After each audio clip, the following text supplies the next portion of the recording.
Mark. We're good. They just had it here earlier, yeah. There you go. You think so? The last one I worked through until 2 in the morning. I was on a couple months ago, huh? You guys had to be tired. I think the record is like 12:30. No, the record was 10 minutes after 3. Oh, yeah. No, until 3 a.m. How I know is, You were here. no, I know. Councilman Fessel was my instructor in electrical code for home, light industrial, heavy industrial. He told me, There it is. I believe it. I believe it.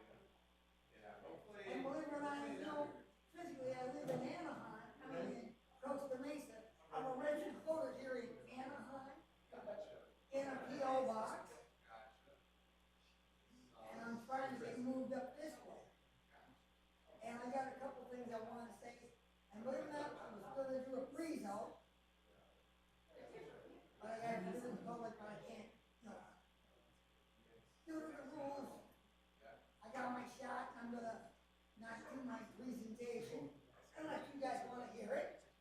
I think we're getting ready to get started though, so we'll circle back.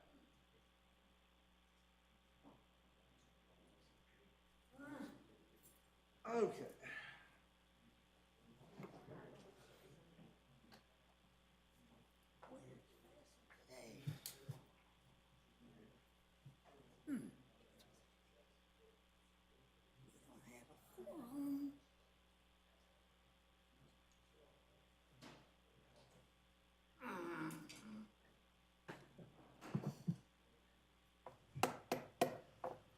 Good afternoon, everyone. I'd like to call to order the Anaheim City Council meeting. This meeting will include teleconference participation by council members Fessel and Kurtz. Madam Clerk, will you please call roll? Councilmember Diaz, Here. Councilmember Leon, Here. Councilmember Meeks, Here. Councilmember Fessel, Here. Councilmember Kurtz, Here. Mayor Aiken. Here. Let the record show we have Mayor Pro Tem walking in. Present. Let the record show we do have 5 members present in person and 2 joining us by via teleconference, 7 members in total. Thank you. And Clerk, are there any additions or deletions to our closed session agenda? Mayor, there are none. And can you please call forward any speakers wishing to address the closed session agenda? Mayor, we don't have any in-person speakers regarding the closed session agenda, and we did not receive any electronic comments on the closed session agenda. Okay, I'm going to ask our members on teleconference, Councilmember Fessel or Councilwoman Kurtz, do you have any speakers who would like to address the closed session agenda under public comment? We do not. Okay, hearing none, we are going to close the public comment section and recess to closed session.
Good evening, everyone. Thank you for your patience as we reconvene.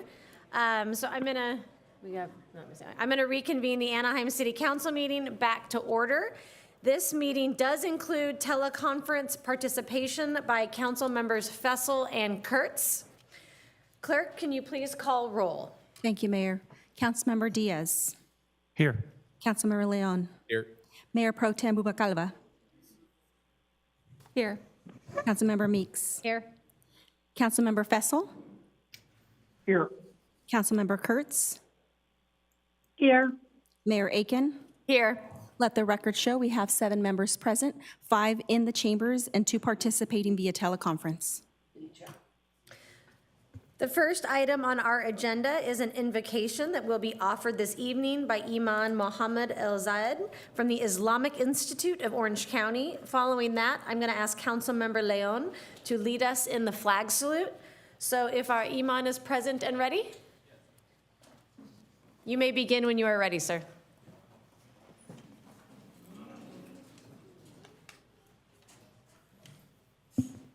Good evening.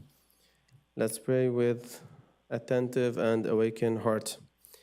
O Almighty God, we come before you with grateful heart, thanking you for the blessings you have bestowed upon us. We are grateful for this opportunity to serve our community and our country. We ask that you continue to bless us with your guidance and grace.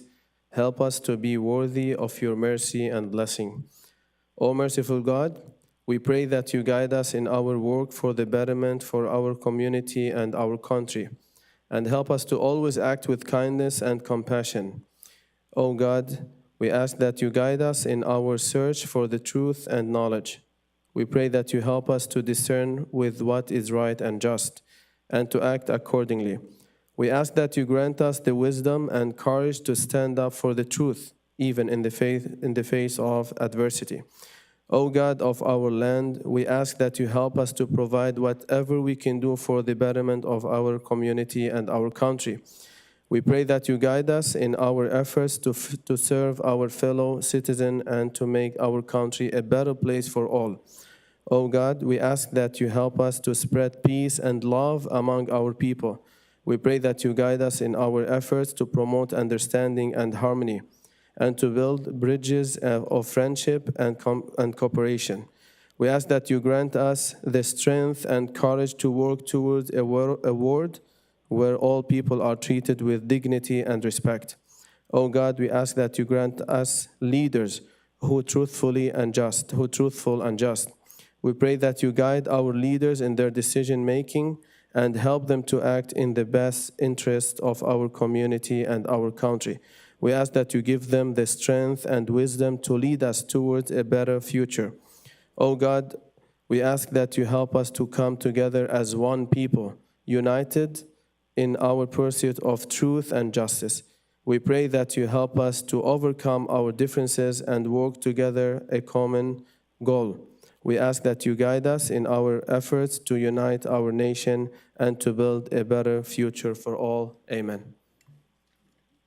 Thank you. Thank you so much. Councilmember Leon?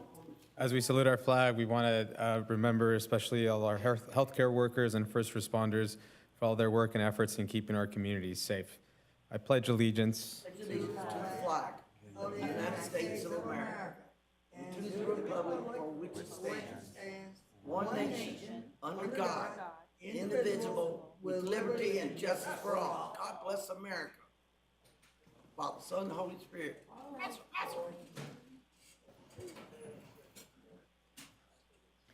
Next on our agenda are recognitions to be presented at a later date. Clerk, will you please announce them? Thank you, Mayor. We do have several this evening, recognizing April 10th through the 14th, 2023 as National Community Development Week, recognizing the months of April and May 2023 as Orange County Affordable and Fair Housing Months, recognizing May 2023 as Asian American and Pacific Islander Heritage Month, Older Americans Month, Jewish American Heritage Month, and Water Awareness Month. And we do have individuals to accept for the National Community Development Week and Orange County Affordable Fair Housing Month, and they're from our Housing and Community Development Department.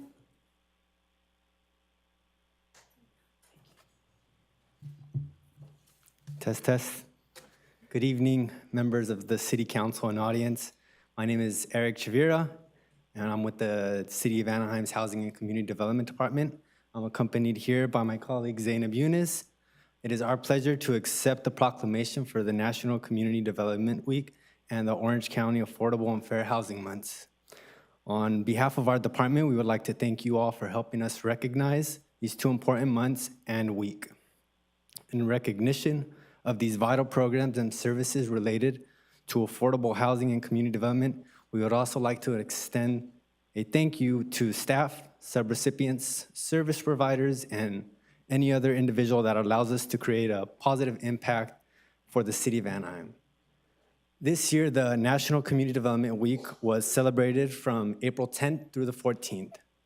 This week brings attention to programs funded by the U.S. Department of Housing and Urban Development, or otherwise known as HUD. We focus our attention on the Community Development Block Grant, or the CDBG grant. The CDBG grant supports community development activities to build stronger and more resilient communities. Activities may address needs such as infrastructure, economic development projects, public facility installation, community centers, housing rehabilitation, public services, and other great activities that support our community. Now I'll pass the mic to my colleague Zainab to give you a brief overview of the OC Affordable and Fair Housing. Thank you, Eric. We're excited to share on the City of Anaheim's participation in Orange County Affordable and Fair Housing Months. It's a regional effort to highlight affordable and fair housing programs in Orange County during the months of April and May. During these months, Anaheim staff are participating in regional events to highlight some of our local programs and projects, including our affordable housing programs and fair housing services provided by our subrecipients. To celebrate these months, Housing and Community Development staff will be attending a mobile family resource center this upcoming Thursday, April 20th, to share information on city programs and services with residents in attendance. And for additional information on the programs that we've mentioned, we encourage everyone to visit our website at anaheim.net/communitydevelopment. We appreciate and we thank the City Council's time tonight and the recognition of these events. Thank you so much. Thank you very much for your hard work.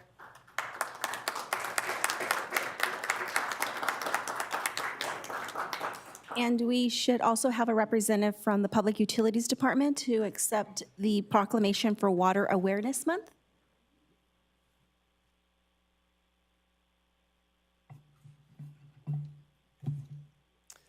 Good evening, Mayor Pro Tem, and City Council members. My name is Philip Bogdanoff, and I'm the Planning and Resources Manager here at Anaheim Public Utilities. And I'd like to thank you for your recognition of May as Water Awareness Month. While we received a significant amount of rainfall this past year, it's important that we continue to prepare for dry years in the future and to make conservation a way of life here in Anaheim. To help the Anaheim community use water wisely, we offer workshops on efficient landscape watering practices, free water use evaluations, and rebates for irrigation devices, high-efficiency appliances, and replacing turf with drought-tolerant landscaping. We invite the community to join us at the downtown Anaheim Farmers Market on Thursday, May 25th from 11 to 3, where we will have pipe tapping demonstrations, informational booths, and student participations. For more information, please visit anaheim.net/bewaterwise. Thank you. Thank you very much. So next I'm going to be calling to order the Anaheim Housing Authority in joint session with the City Council. Clerk, are there any additions or deletions to tonight's agenda? Mayor and City Council, we do have two this evening. Item number 29 on our business calendar is an informational report on the current policy for homelessness services. The mayor had asked to continue this item to the subsequent meeting so that we can have both of our council members present in person in the chambers. So we'll continue item number 29. And then also item number 30 is a public hearing to consider a vacation abandonment of portions of excess street of right-of-way line west of Anaheim Boulevard and directly south of Midway Drive. And this public hearing was requested to be withdrawn by the applicant, so that will not be heard this evening as well. Thank you. I just want to follow up on item 29. If any of the members of our public did come today to comment, please still feel free to comment on this item. Our two council members are listening, but of course, when it is re-agendized, feel free to come back. We want to make sure that anyone that did come is heard tonight if that is the case. So, Madam Clerk, can you please outline our public comment procedures and call forward our first speakers to address the council agenda? Thank you, Mayor. There will be 2 public comment periods with speakers having 1 opportunity to address the City Council, except for the scheduled public hearing. The first public comment period is limited to 90 minutes or until all agenda item speakers have been heard. Any time remaining of the 90 minutes will be provided to speakers who wish to speak on any non-agenda related items, but within the council's jurisdiction. The second public comment period will be opened by the mayor if any non-agenda item speakers were not heard during the first public comment period and will open at the end of council business. The time limit for public comment is 3 minutes per speaker. Those wishing to address the City Council must complete a speaker card, which are available in the back of the council chambers. The name and contact information requested on the speaker card is optional. Any unidentified speaker will be called by speaker card number. And also to those in the council chambers, Spanish interpreting services are provided at every City Council meeting. Simultaneous Spanish interpretation is provided through the use of headsets, and consecutive interpretation is available to anyone who would like to address the City Council. For translation services in other languages, please contact the City Clerk's office at least 48 hours prior to the scheduled meeting. And at this time, I'll introduce our translator to make the same announcement. Hello, buenas tardes a todos. La ciudad provee servicios de interpretación en español en las juntas del Consejo. La interpretación simultánea en español se ofrece por medio del uso de audífonos y la interpretación consecutiva, el español al inglés, también está disponible para cualquier persona que desea dirigirse al ayuntamiento declarando su petición en el podio. Para servicios de interpretación en otros idiomas, por favor, comuníquese con la oficina de la secretaria por lo menos 48 horas antes de la junta agendada. Gracias, and we have Arabic interpretation available too. مرحبا جميعا. يتم توفير خدمات الترجمة باللغة العربية في كل اجتماع لمجلس المدينة خلال التعليق العام وشكرا. Thank you.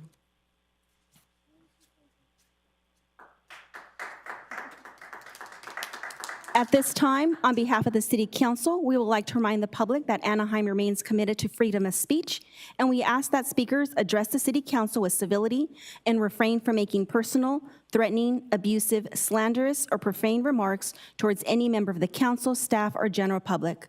We appreciate you reflecting this spirit when you speak.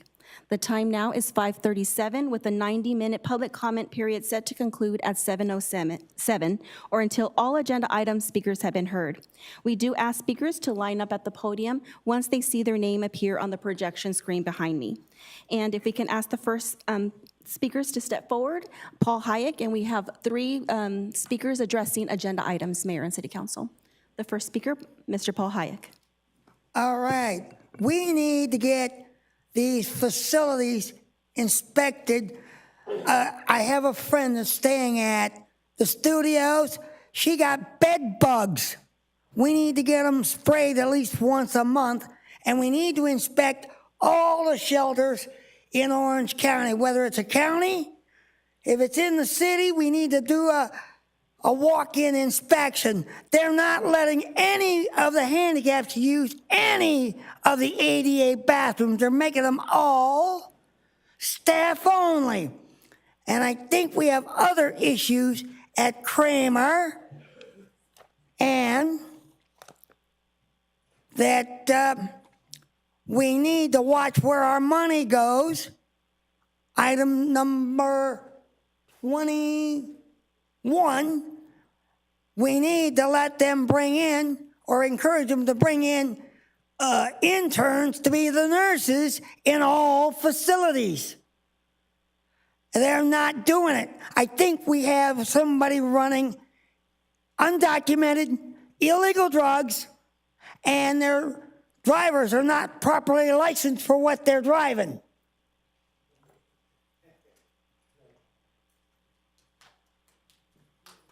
Our next speaker, Mark Richard Daniels. Present. Hello, everyone. The Tampico agenda item number 24 should also make sure we include and not limited to the vouchers that are so important now, and people that are in dire need, people that are in health issues should be the priority, having physical and emotional, mental issues. And also the recuperative care and health all should be centered around people that are in dire need of health services, should be hand in hand with a project like that. And while we're on the subject of the people that offer services, there has to be a reassessment of some of the Mercy Houses, CityNet. Some of these, are they actually doing what they're being paid to do? Or are they just kind of phoning it in, I guess is the only thing I can think of right now. We have to make sure you get your money's worth out of these care services. And I hear too many horror stories back and forth about some of the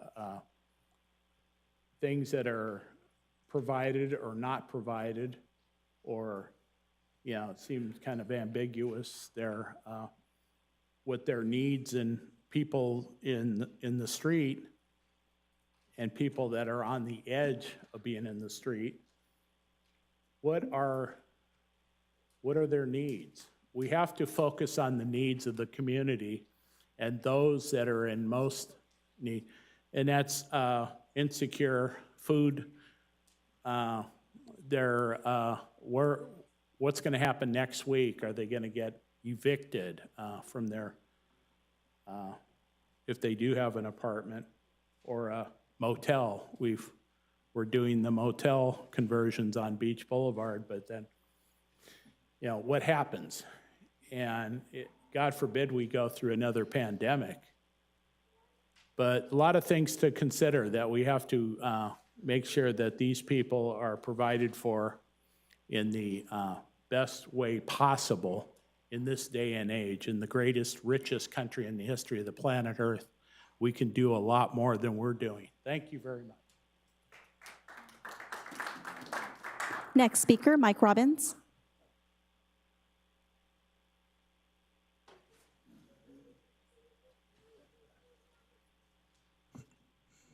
Good evening. We need to do more for the most vulnerable people on the streets. A shelter in Fullerton for 70 people was available for the people during inclement weather. And that certainly wasn't enough for the 1,000 people probably on the streets just in Anaheim and Fullerton and associated cities. And during the inclement weather, a lot of people did pass away. So of course, I'm going to read the names of the people who passed away in just March. Ralph Milton, John Bangfort, Roger Staldman, Oscar Navarro Jr., Christina Vargas, Matthew Dyke, Douglas Smith, Wesley Goodnight, Arturo Laras Messias, Zachary DeWitt, Deborah Cronick, Wendy Anderson, Carl Krantz, Wilfred Valenzuela Perez, John Perillo Gayo, Angel Gonzalez Rodriguez, William Schoonmaker, Lance McWee, Bin Liu, Charles Odom, Philippe Arias, Anthony Smith, Jonathan Yamamoto, Eli Eskandar, Eve Bartlett, Peter Duell, Ronald Chersvesky, Daniel Wara. That's one page. One page for March so far. Evodio, Rayan Gonzalez, Ronald Brothers, Manuel Figueroa, Romeo Salazar, Loren Statzart Jr., Derek Fenculet, Carly Kuhns, Salvador Navarro, Gregory Bennett, Rafael Vargas Apollonio, Donnell Smith, William Lopez, Nicholas Cody, Matthew Cooper, Rochelle Arias, Daniel Alvarado Guerrero, Coro Giorgio, Joseph Tito, Sammy Siduke, Ruby Romero, John Torrio, Glenn Sarpy, Maura Collins, Benjamin Garcia, Ken Fan, Eric Lavis, Kurt Stager, Ahmad Mushfiq. May they rest in peace and perpetual light shine upon them. Certainly we can come up with some better services for people during these inclement weather. And of course, now we're coming into summer, and we have had some brutal summers, and we had some long lists of people who passed away in the heat, as well as the long list that you've seen of people on the streets who passed away during this absolutely freezing cold winter. We didn't even have a day, it's a record, 100 years since we had this type of winter. We didn't have a day that reached 80 degrees in 100 years from January till today. So I hope that we can come up with some policies that will help more than 70 people in Fullerton that of course are there for the night and exited in the rain or heat or otherwise at 6 o'clock in the morning. Thank you very much. Mayor and City Council, that concludes our speakers on agenda items. We have 11 speakers addressing the City Council on general comments.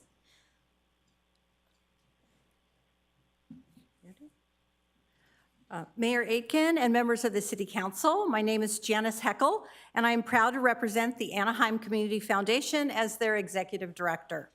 As you know, our organization has worked to build community through people, partnerships, and pride for almost 40 years. Led by an all-volunteer board of directors, we are dedicated to enriching the quality of life in our community now and in the future. I'm here tonight to share some information on our current projects. First, we have a new brochure. I brought copies for the City Council tonight. It shares information on who we are, what we do, and how we do it. So I hope to take some time with our QR code in the back and several pictures of the Helping Hands grants, community impact grants, and other programs that are supported and thrive through the Foundation's efforts. On Friday, April 28th, it's National Superhero Day. It's a real thing. And since our community is filled with real-life superheroes, the Anaheim Community Foundation has recruited several community leaders to unite and join forces to raise funds to battle our community enemies, such as food insecurity, homelessness, and poor mental health. Each community leader will use their superpowers to raise $1,000 each to support ACF programs. And I'm happy to report that our city manager, Jim Vanderpool, is one of our superheroes. So thank you very much for participating. Team Helping Hands. The Disneyland Half Marathon weekend is returning to Anaheim, January 12th through the 14th. And the Anaheim Community Foundation has been selected as a participating charity. By joining Team Helping Hands, you will be supporting our grants that are awarded locally to nonprofit organizations to provide vital services to the citizens of Anaheim. The races are sold out. However, ACF has charity bibs available for the 5K, 10K, and half marathon.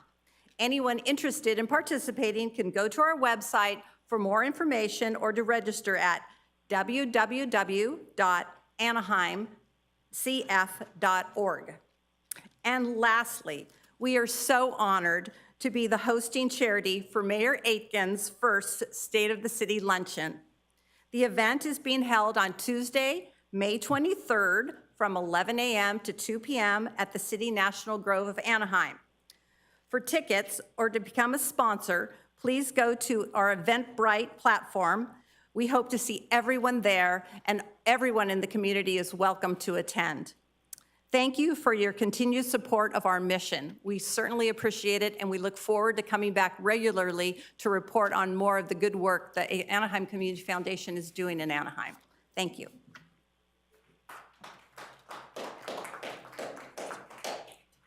Our next speaker, Erica Miller Nguyen. Good evening, Mayor, City Council members. My name is Erica Miller Nguyen, and I'm one of the newest members of the Culture and Heritage Commission, just sworn in this past January. And I'm very excited to serve my community. You may or may not know that April has been designated by Californians for the Arts as Arts, Culture, and Creativity Month. I want to take a moment to highlight some of the great events and opportunities the City of Anaheim and the Culture and Heritage Commission have taken to celebrate arts, culture, and creativity in our city. A few have already happened, some are happening in the next few weeks, and others continue throughout the year to provide opportunities to showcase arts and culture in Anaheim.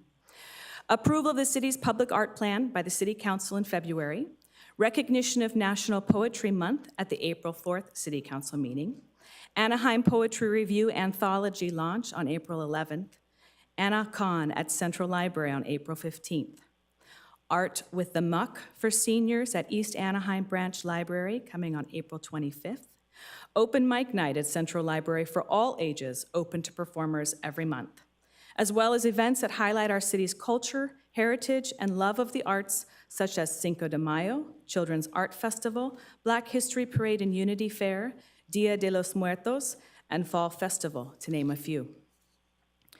We also celebrate partnerships with local community groups and organizations like Museo, Anaheim Ballet, and Anaheim's resident theater company, Chance Theater, among others, to bring arts, culture, and creativity to our community. We thank you for your support of the arts and look forward to bring more to Anaheim.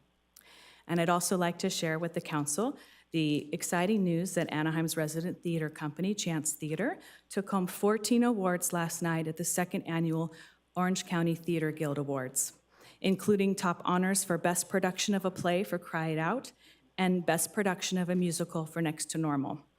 The sold-out event took place at the Samueli Theater at the Segerstrom Center for the Arts, and it truly was a memorable and incredible night for the Orange County theater community. We at Chance Theater are very proud to be representing Anaheim. Thank you.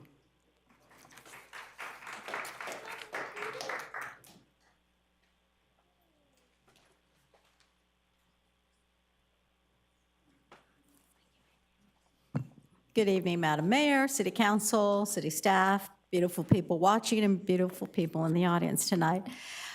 I was going to talk on one subject, but now I'm just going to talk about how thrilled I am to be a part of Anaheim. As far as my work is concerned, I absolutely love Sandra Lazo. She's amazing. We mitigated a problem, therefore Tim Warner will not be speaking tonight.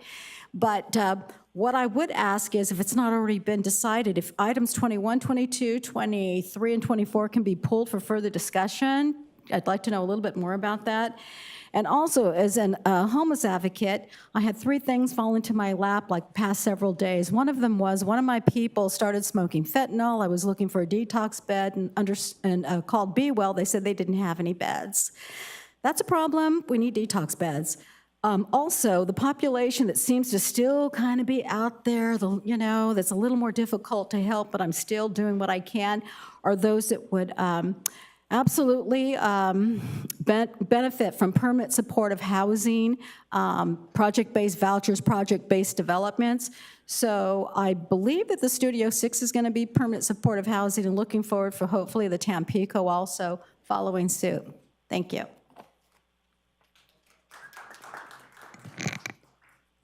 Tim Warner, but I believe he is no longer speaking. And then Janine Robbins.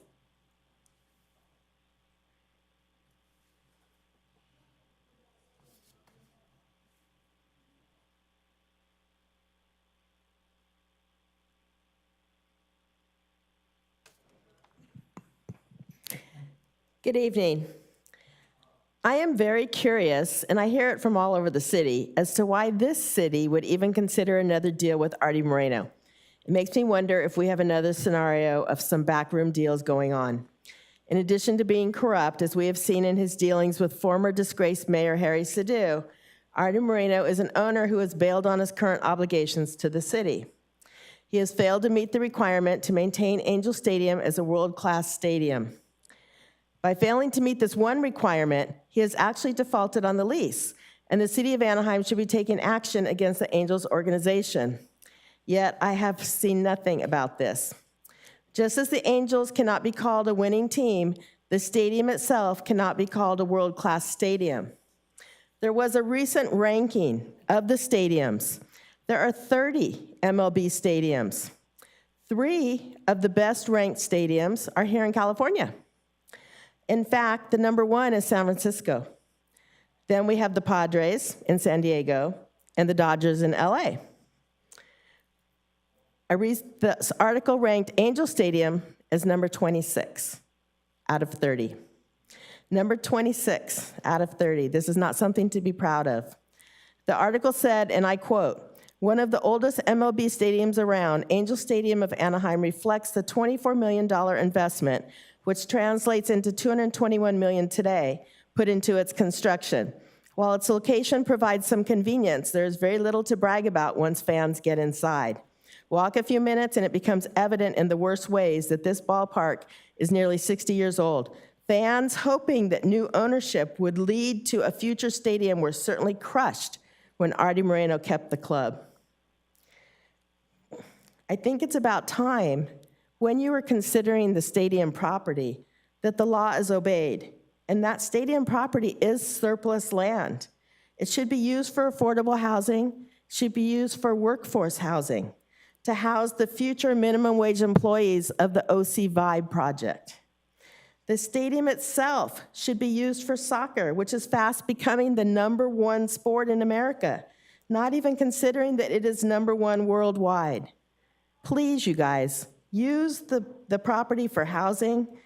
It should be the #1 property on your past due housing plan that you need to submit to the state before the city is slapped with a fine for that too. Thank you. Next speaker, Mark Herbert.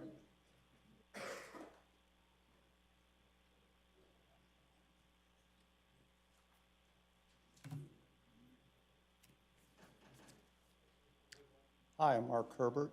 I'd like to thank the council. I'd like to thank the council for a couple items. It was nice to see It was nice to see the mask and hand sanitizer out front. Next thing I liked was last meeting, you moved the public speakers to follow the workshop instead of before the workshop. I thought that was a good step, but it's just the first step. I think, like the council, the public should be able to question the workshop presentation. If that would have been the case, I would have asked a couple things.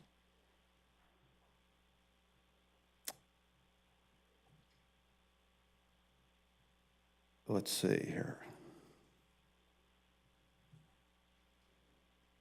I would have asked on the 5-year budget why the proposed 5-year budget, the last 3 years had no money allocated for homelessness.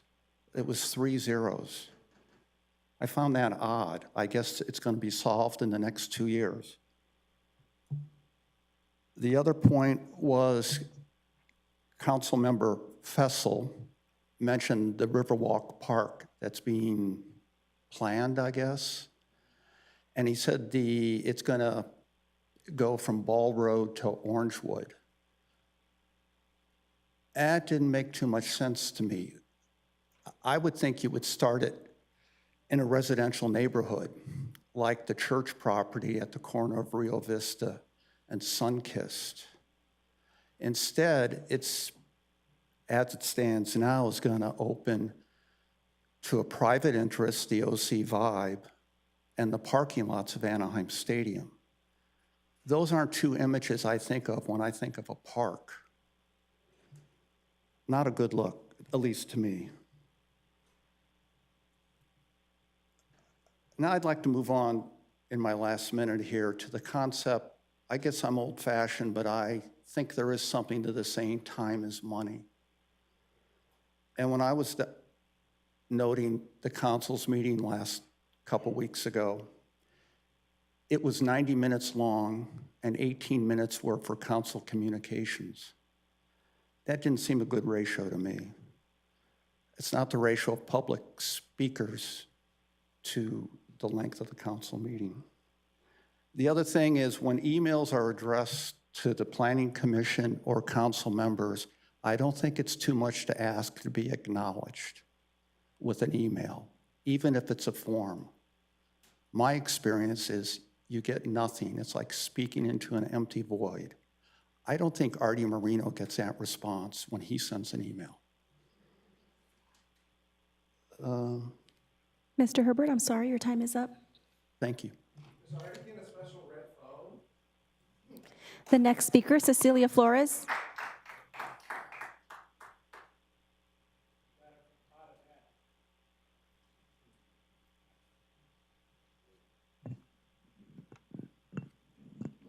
Greetings, Mayor Atkins, council members, and city staff. First of all, thank you for allowing me time to speak again on a concern in our neighborhood that is located in District 5.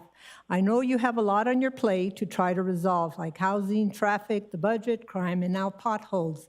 But as I represent over 1,000 plus neighbors that I have reached out to about our concern, we feel this issue sits up there.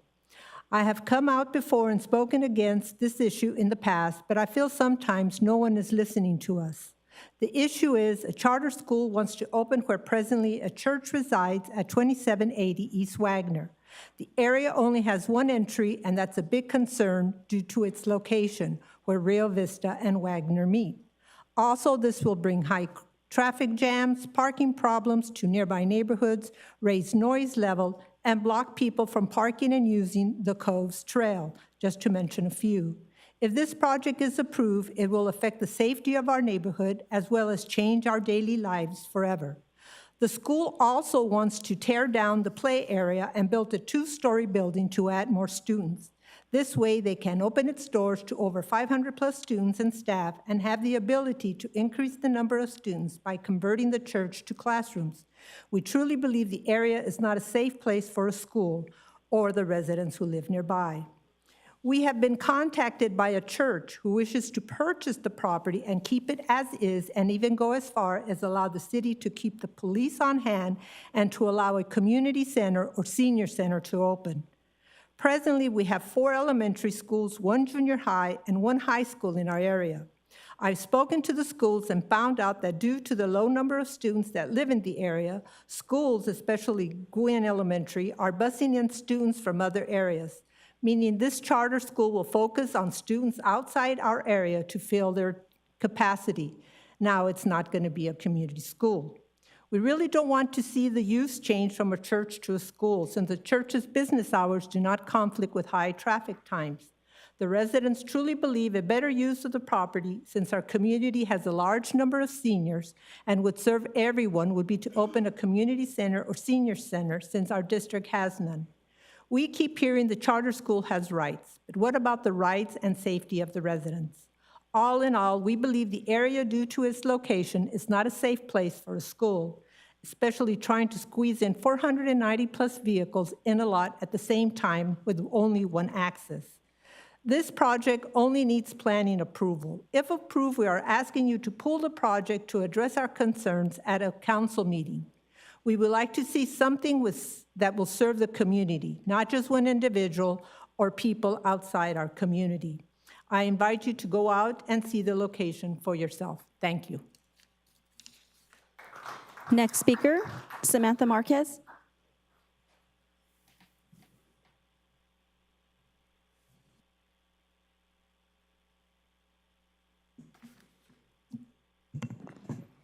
All right. Good evening, Mayor Aiken, members of the City Council. My name is Samantha Marquez, and I'd like to officially introduce myself as the new Executive Director for the Anaheim Orange County Hotel Lodging Association. As you know, it's the mission of our association to be the voice and to advocate for the hotel industry in Orange County and here in Anaheim, where revenue generated by a TOT is such an important part of the city's finances. In fact, according to the city's own fiscal impact reporting, hotel stay revenue in Anaheim is expected to reach a record $184.4 million for fiscal year 2022-2023. When you consider the impact of the pandemic-driven shutdown of Anaheim, which saw those same revenues nosedive to just over $30 million in 2020 to 2021, we've seen a remarkable comeback in just 2 years. With more than half of the city's hotels and almost 85% of the city's hotel rooms located in the Anaheim Resort District, we're also particularly aware of the role that hospitality and tourism play. They are the critical components of an economy responsible for 36,000 jobs in the Anaheim Resort. We're also mindful of the partnerships and synergy between attractions like the Disneyland Resort, Angels Baseball, the Anaheim Ducks, the Anaheim Convention Center, and all the shopping and dining offerings that keep visitors coming to Anaheim. Bearing these facts in mind, we hope that Anaheim's policymakers will see the tremendous progress made in bringing back Anaheim's economy and job creation potential from the worst of the pandemic, see the tremendous value of the hospitality industry towards the city's finances, and recognize that while strong, the recovery is not guaranteed. This recovery is only possible through sound economic policies that do not overburden our industry's ability to continue generating revenue and the TOT that so critically funds city services. It's the commitment of the AOCHLA and its member hotels to be partners with Anaheim's policymakers, community organizations, and most importantly with residents to strive for a thriving Anaheim hospitality industry that serves visitors, benefits residents, and does right by its employees. I look forward to meeting with each of you personally to talk about the role of the association moving forward and hear your thoughts about how we and the city can work together. Thank you for your time. Excited to serve with you all in this new capacity, and I truly am looking forward to the work forward. Thank you. Next speaker, Brian Kay.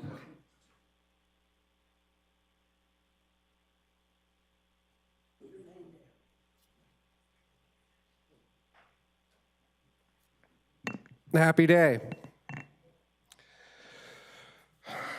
You know, I remember the smile, Ashley, when we were at Mayor Sarmiento's, when he was sworn in the first meeting at the Orange County Supervisors. We had a good, healthy chat. And I was really optimistic and looking forward to having more communications with the city of Anaheim. You know, the only reason why I've come down here is to help each and every one of you make Anaheim a better, healthier, safer city. And when you sit there and act like you don't care, or when you mechanically do not care, then it's not frustrating. You know, people go, oh, this is so frustrating. No, it's not frustrating. It's destructive.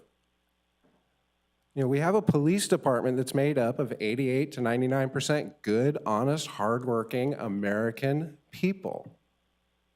People who want to go home to their families every night. And you know what? The people of Anaheim have made sure that Anaheim police officers have returned home safely. You know, the only time an Anaheim police officer was killed was when another Anaheim police officer shot him. That was 150 years ago over a gambling and drinking issue at the Anaheim Brewery. Another one flew a helicopter into a hillside, and another one was killed in a motorcycle accident escorting the Rams. So the people of Anaheim take great care of our police. Do you know how the police take care of the people? 30 dead. And they label them mentally ill. Say it's acceptable.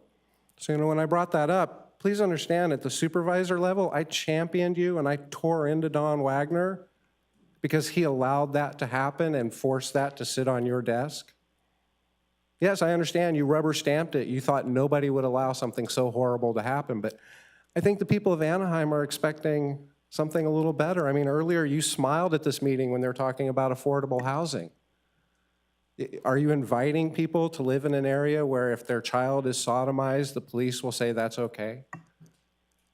Or if their child is shot by an Anaheim police officer while their child is handcuffed on his knees and completely defenseless, are you going to say that's okay?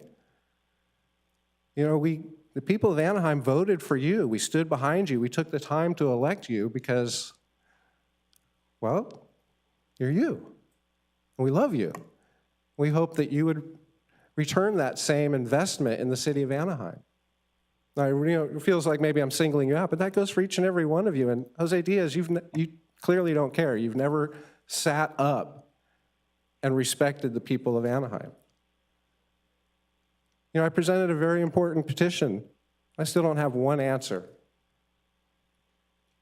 And it's not on my behalf, it's on the behalf of the people of Anaheim. I even put 3 other cases before mine. I'm giving you another opportunity, another invitation. Happy day. Smile. It's priceless. Sir, thank you. I'm not even going to try. Natalie, a smile? Mr. Kay, your please? time is up. I know. Natalie, a smile, please. Oh, that's cold. Happy day. Brian, I need those reports you're talking about the police officer. Write them up for me. You dropped your papers. Next speaker, Cecil Jordan Corkin. Reports. There's about 4 of them killed already in another city. The bank robbery. Mr. Corkin? Mr. Corkin? What we're looking at, City Council, is the financial budget report that I'm gonna be working on. And there was 4 officers that were killed in that bank robbery that went on in, I'm just now doing the reports on it, and it was sad that it happened. And we pray condolence over that situation of that bank robbery. In Kansas City, I believe. And I'm doing the financial reports as well as the security for Disney, and I've been praying for the matter, for that to get straightened out. And Bob Iser says he's part 1, why Bob Iser is back and fighting for Disney's life. I wrote that down years ago, and he went back finally to do the security on Disney. I haven't never had a chance to meet him, but I met Mr. Walt Disney 2019. I got a notebook at home that I wrote the reports down. He worked at Kohl's clothing store where I met him in November 2019. That's where I met him there. And I have the dates and the information about that situation. He didn't pass away, not that I know of. Elvis didn't pass away. He works up at Walgreens right now, Elvis Presley. And I'm associated with him as far as that goes. And I've been quoting, the salvation is at hand. But he was, surely he had borne our griefs and carried our sorrows. Yet he esteemed us, he has stricken him, smitten by God and afflicted, but he was wounded for our transgression, bruised for our iniquities. He was bruised for our iniquities, and the chastisement of our peace was upon him, and with his stripes we're healed. And the chastisement of our peace was upon him, and by his stripes we are healed. All like sheep have gone astray. We have turned everyone to his own way, and the Lord has laid on him the iniquity of us all. And we were looking at Romans 10, 9, and 10, that you should confess with your mouth that the Lord Jesus and believe in your heart that God has raised him from the dead, that you will be saved. For with the heart and one believeth unto righteousness, and with the mouth confession is made unto salvation. Y'all have your own choices out there to do what you want to do. Because we didn't have to have that we didn't have to have that bank robbery and those 4 officers killed at the time in Kansas City. Mr. Corkin, I'm sorry, your time is up. But I'm working on the budget reports and the security of Disney. That's what I do. Mayor, if you need to get in touch with me, any information about Disney, do so. Because I know, because I did Mouse Tales, 500 pages of it. you let me know. And the next meeting is May the 5th, which is my birthday, 5/5/58. I'll be 65 by then. And I'm working on the gun laws with Lou Carrero, Congressman Ed Royce. Our next speaker, Bob Donaldson. Congressman, I'm thinking of Ed Royce also. Lou Carrero, the congressman, because I was involved with Ed Royce one time. Thank you for your service. And city manager, if there's any updates, let me know and we'll talk. You got my phone number, 714-350-2596. Write that down. Because I need your help Mr. Donaldson? right now. I'll talk to you later. Thank you, Cecil. Thank you. We're trying to put the improvement together of what I'm talking about. Mayor, I want to update you on those things. Where Tom Tate left off at. He was with me on Disney and Star Wars. Thank you, Mr. Corcoran. Mr. Donaldson? Good evening, Mayor, City Council. I got a couple things. One of them is what Janine Robbins talked, 100% agree with. You know, they have estimated that the Angels are worth about 4 or 5 times what he was paid for it, depending on who you talk to, between $2 and $3 billion for something I think he spent $500,000 for. And as that survey says, our stadium is in, you know, if you go there, it is run down. And if he's not going to fulfill his obligations to maintain that, and I think the lease said, what was it, the top 5 in the country, then the city should do something about it. You know, take them to court and have them enforce that. But that's just a little bit. But I just want to say I completely agree with that. But the other thing I want to talk about is this is with Sherwood Village, and we're in the resort, about 225 units, and I came here because we had our HOA meeting last night, and 2 of the main topics happen to be when we're directing traffic, when we have like NAM and the natural foods. It has nothing to do with the convention center. It has to do with the traffic control. And what they did is when, you know, they block off the intersections for both going out of Lamarck and June so that people can pull in and out. But the trouble is, over on West Street, they put their cars where you can't make a left turn. So the person that's making a left turn there ends up doing an unsafe turn because they're in the number 2 lane or number 1 lane over here, and they have to come across behind where the people are supposed to be directing the traffic. And those should be made where people can get in and out and go. They don't have a problem going right out of there, but they have a heck of a problem going left.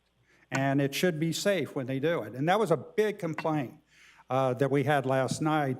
And because, you know, it really gets because if somebody's not there, they just block off that complete intersection. You know, they'll just, where it says, you know, don't fill it up, they fill it up. And the other thing is the buses. The buses use Orangewood as a regular path there, and they shouldn't be, because it was my understanding when they were doing all the transportation center there, is that the buses were going to go down Catella and then head south on West and turn in there. Well, what they're doing is they're coming down Orangewood, and they turn and they come out their left, they make their right in there, and they mess up the traffic there. And then Garden Grove's got a sign up that says no commercial vehicles. And here's the buses, you know, they're just using it to save their time, but they should just stay on Catella, Harbor, and West. They shouldn't be on Orangewood. Thank you. I have another issue on trash, but I'll wait till the public hearing on that. Thank you. Next speaker, Kenneth Batiste.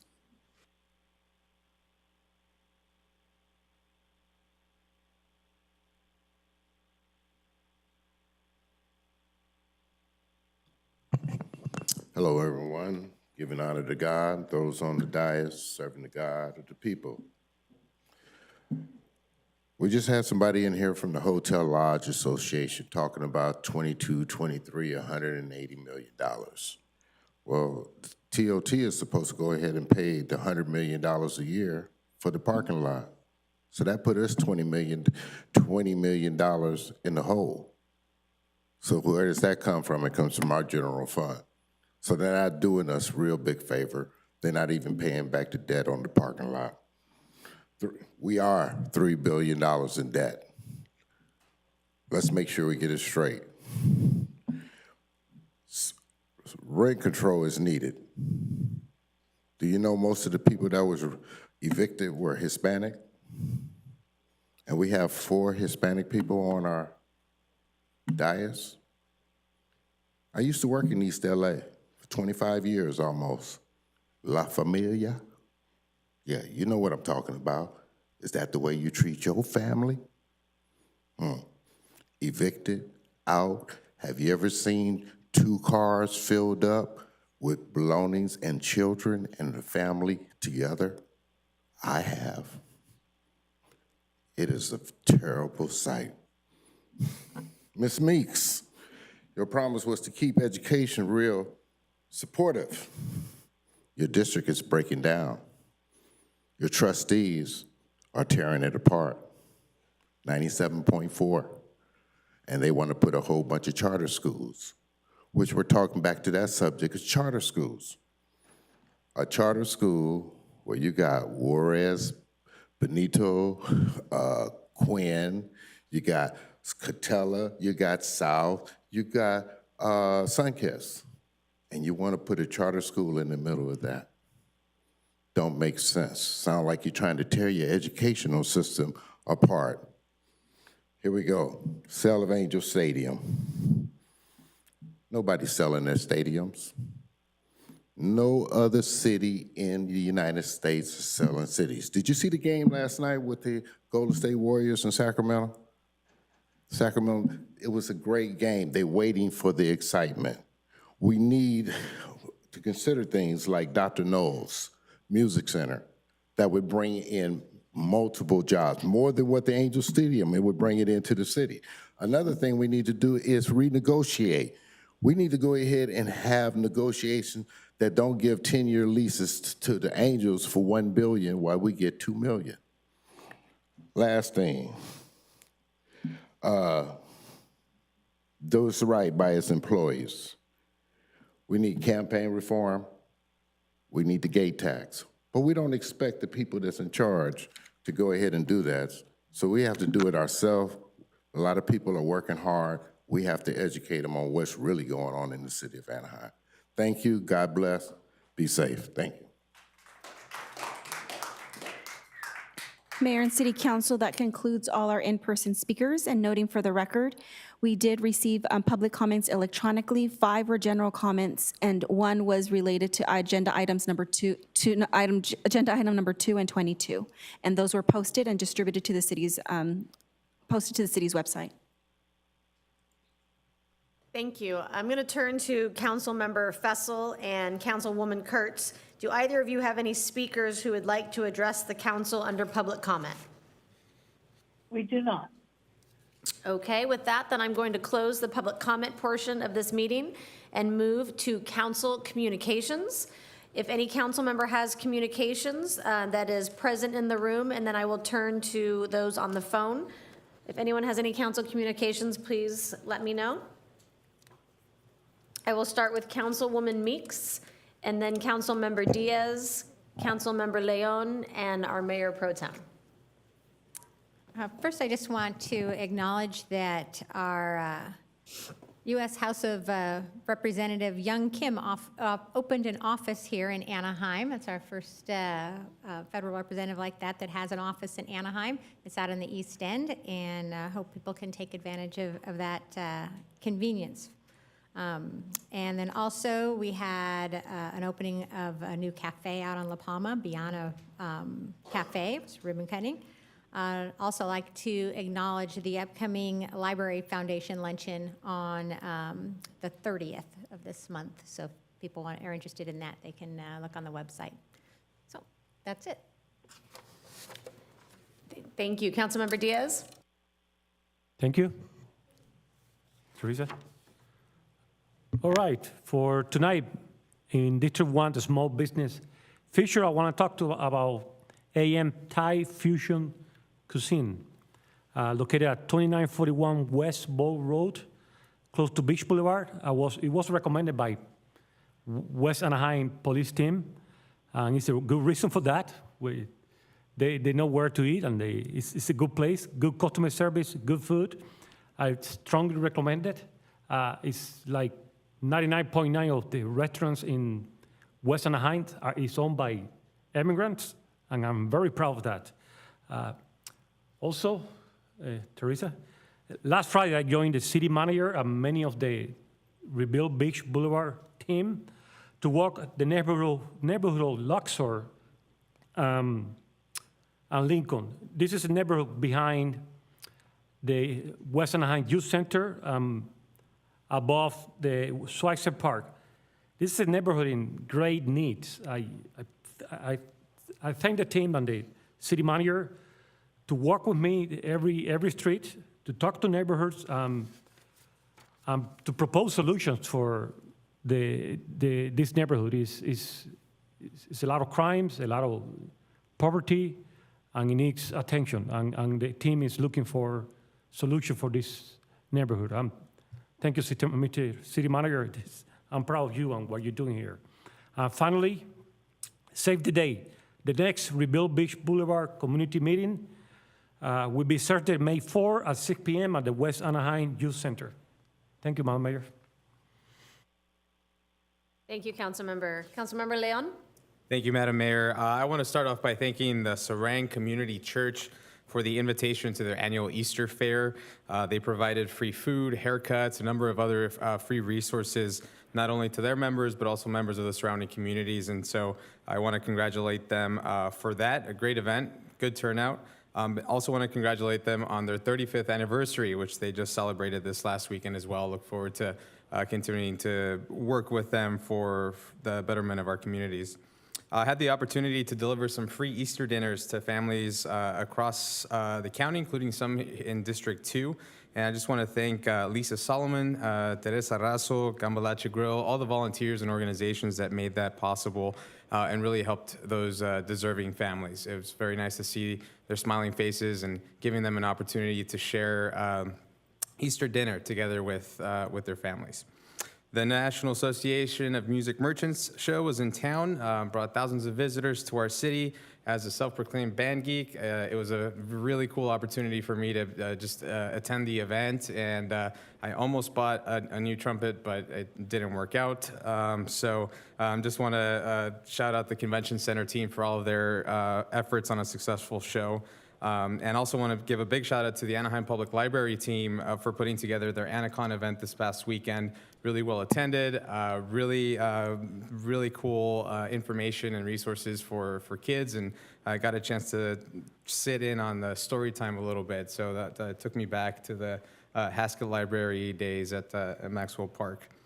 I'd like to invite everyone to our office's upcoming Children's Day Fun and Resource Fair on April 29th from 11 to 2. We'll be at Barton Park. We have a number of different city departments, community partners.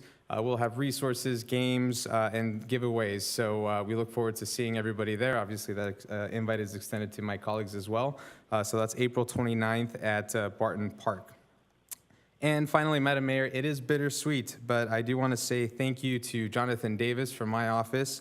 He will be transitioning out of my office and heading to the county, working for Supervisor Foley. And so this will be his last week with us. And just on behalf of District 2 and myself, I want to thank him for his service and his commitment to serving our residents. And we wish him best of luck in his new role as well. So thank you, Madam Mayor. Thank you. Mayor Pro Tem? Thank you, and I think we have some slides. So I just wanted to highlight a couple things that took place in District 3. So District 3 resident Wendy Uloa, who is also a fashion designer and graduate of Anaheim High School, hosted a prom dress donation gathering. So she dressed over 60 students across not only Anaheim, but Orange County and Riverside County. So this is just a snapshot of the work that she's done in the community. Next slide.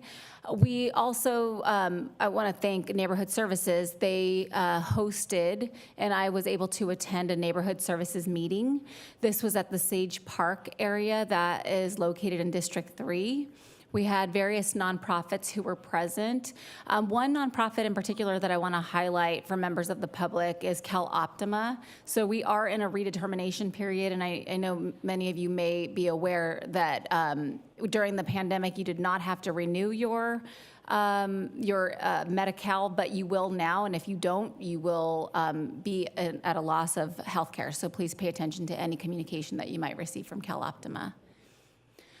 I also was able to attend, I went to Anaheim High School. They invited me back to talk with some of the 11th grade students, and they did something called a zine or a zine, which is they create a book on their own without using anything except for old yearbooks or talking to people in the community. So I was one of the people that they spoke to about this, and this is a product of the work that they put together. So I just wanted to give a snapshot of that. And then, as Councilmember Leon mentioned, we did host Anacon.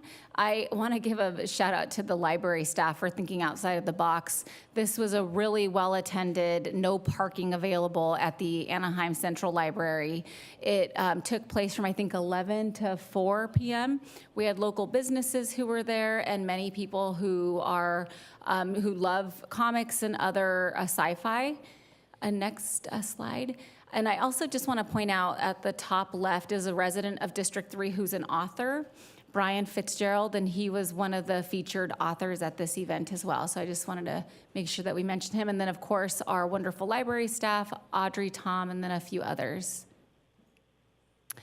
And then as one of the public commenters came to our meeting and mentioned some issues at Sycamore Junior High, and that was the first that the council had heard of it. So we did meet with members of the school district and our trustee just to provide extra support. And I am happy to report that the mayor, myself, and council member Fessel and the city manager, as well as our chief of police, and Deputy Chief of Police met to talk with them about ways that we might be able to help support and enhance safety at Sycamore Junior High. I attended Sycamore. These are not new issues. These have been going on for decades. So there's things that we are able to help with, and we're willing to support them in that effort. This is a community forum that was held by the school district. It was very well attended. Lots of parents were there concerned about their children, and the school board members, as well as the administration, handled it well. And then this is just another mention of the Medi-Cal renewal, so please pay attention to that, because that can disrupt your life if you don't have health insurance, because usually you don't know you don't have it until you need it. So. And then last but not least, I just wanted to mention that our district, District 3, or my district, is hosting a community stakeholder meeting. This is not a neighborhood services meeting. This will be solely about some of the issues that we have in our district. We will be talking about the survey results that we conducted within our community, as well as just hearing from some of the people within who attend, who'd like to talk about things that are important to them. As we go into our strategic planning session, I thought it was important to make sure that we are hearing from members of District 3. And then I also just wanted to show an update. So we have had some areas of District 3 that have been pretty impacted by leftover property and also people who might need help. So working with our city manager and many people within our city staff, including Sandra and Grace and Public Works, we are happy to report that we are able to respond to many of the requests from our constituents. And this is a before and after picture. So this is off of Anaheim Boulevard near the 91. And public utilities, so Dooku Lee, general managers in the audience, as a response to a community meeting that we held near Bush and Sycamore about a month ago, they offered to come in and put dusk to dawn lights for not only safety purposes, but also just to provide additional lighting for the residents. And this is just an example of some of the work that they've done. As you can see, the apartment complex is well lit, and that is a special thanks to Public Utilities for providing this service. And that concludes our council comments. Thanks. Thank you, Mayor Pro Tem. Before I turn it over to our colleagues on the phone, I can't see if they have council communications. So just wanted to highlight some of the things that we have been working on over the last couple of weeks. I had the opportunity to attend the home opener of the Angels, so I'm very excited to have baseball back in all of our lives. Although it was not a successful night, I still stand true that it is better to win the last game than it is to win the first. So hopefully we'll have a prosperous season for my Anaheim Angels. I also had the opportunity to attend the opening of Chance Theater's new production, and I just wanted to highlight we had a member of the Chance Theater family here today. They did win 14 awards yesterday at the Orange County Theater Arts Awards ceremony, so congratulations. And I was going to be highlighting and giving them a resolution for their wonderful work. I had an opportunity to attend a meeting called by Congressperson Lou Correa with mayors of neighboring cities, Mayor Amesqua, Mayor Slater from Orange, and me to discuss some of the work that we can do around our Santa Ana River project. It is something that I know the congressman is very passionate about revitalizing, but not only do we need to work with our federal partners, our state partners, but you need to really have buy-in from the surrounding cities. So it was nice to speak with our neighboring mayors and see their also passion for conservation in our backyard. I wanted to commend Community Services. I was coming back from another event and stumbled upon on Anna Drive our Community Services Department with a beautiful van out during spring break, and had a chance to pull over and talk to some of the students and the amount of kids that were there coloring Easter eggs, really just having a good time, making sure that they stayed busy during their spring break. The amount of smiles on their face was really nice to see. So congratulations, and thank you for being out there in our communities all over the city. I wanted to commend my office participated in the celebration along with Councilmember Fessel for the water conservation contest. So I don't have one, but can I steal your water bottle? Yeah, so if you do and you see these around there, these are all artworks that are done by our Anaheim school kids. So they were able to present the brand new award winners. So next time you pick it up, this is the work of our Anaheim youth. So thank you so much for everyone that worked on that program and for the public utilities for having that acknowledgement. I also got to join Councilmember Leon and some of my council colleagues at the NAM show. Congratulations to the convention center team. It was quite an amazing experience. It was my first time being there, and similar to Councilmember Leon, I married a band geek, so I lost him in the saxophone section for several hours. But it was a beautiful thing, and you could just see the excitement and all the talent and artistic energy in the room. It was wonderful to see. Lastly, I had the opportunity late last week to be sworn in as the newest board member for the California League of Cities. So I will be representing our city on that statewide board to make sure that we are advocating for city issues, for local control, and making sure that money gets allocated directly to municipalities, because we know that we are the front line of most of the major issues in our city, and we know how to solve our neighborhood issues best. So thank you so much for the California League of Cities and their president, the mayor of Artesia, Ali Taj, for swearing me in.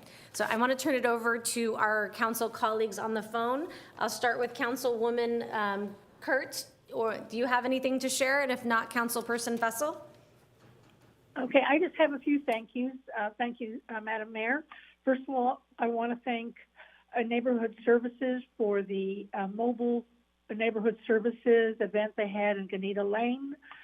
Got to meet several residents and better understand the serious issues in that neighborhood, everything from parking to housing. But again, thank you to Neighborhood Services. Also had the opportunity to attend NAM, and I just want to let Mr. Donaldson know that if he's still in the audience, I will contact him so we could talk about those parking and traffic issues as they relate to the large conventions, and perhaps we can work out a solution. Also want to give a really big thanks to Grace Scepter and Sandra Lazo for not giving up that work with Union Pacific and clearing the tracks of our homeless and cleaning that up. We have some serious issues on the west side of District 4, and I know Sandra and her team have faced roadblock after roadblock because the homeless are camping on the railroad or near the railroad tracks. But thank you again for not giving up and continuing to work on behalf of the residents there.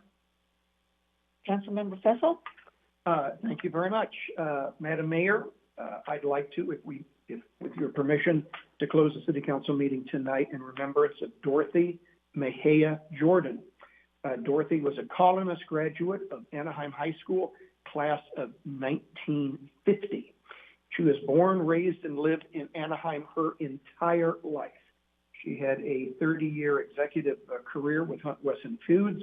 She was a very active local volunteer with the United Way and Casa for Kids. She also volunteered for at the Southwest Community Center and for St. Vincent de Paul, and was very active in her class reunion committee. And I remember meeting her a number of times at the Anaheim High grad breakfast, so we may remember her this evening. Additionally, thank you, Mayor, for mentioning the APU water poster contest. I had the distinct honor of representing you at the Honda Center a couple of weeks ago. There were 16 very, very talented young children and their parents and family and teachers that joined us, and actually were able to receive some congratulatory documents from both ourselves as well as your office, and take in a game, as a matter of fact. And it was great to see these kids. And again, every drop counts. My wife Susan and I did have a chance to actually celebrate Easter with our son and 3 grandkids. We don't see them nearly enough, but it was nice to get together with them. And while I was not able personally to visit NAM, their global reception, my senior policy aide did. Thursday nights I teach, so I was not able to attend. I do want to bring up that last Friday I did represent both Anaheim as a member of the Orange County Sanitation District, as well as Anaheim's Metropolitan Water District member to the groundwater replenishment system, or what we call the GWRS, final completion dedication program at their facility in Fountain Valley. We want to recognize Congressman members Lou Correa and Young Kim for their financial support of this.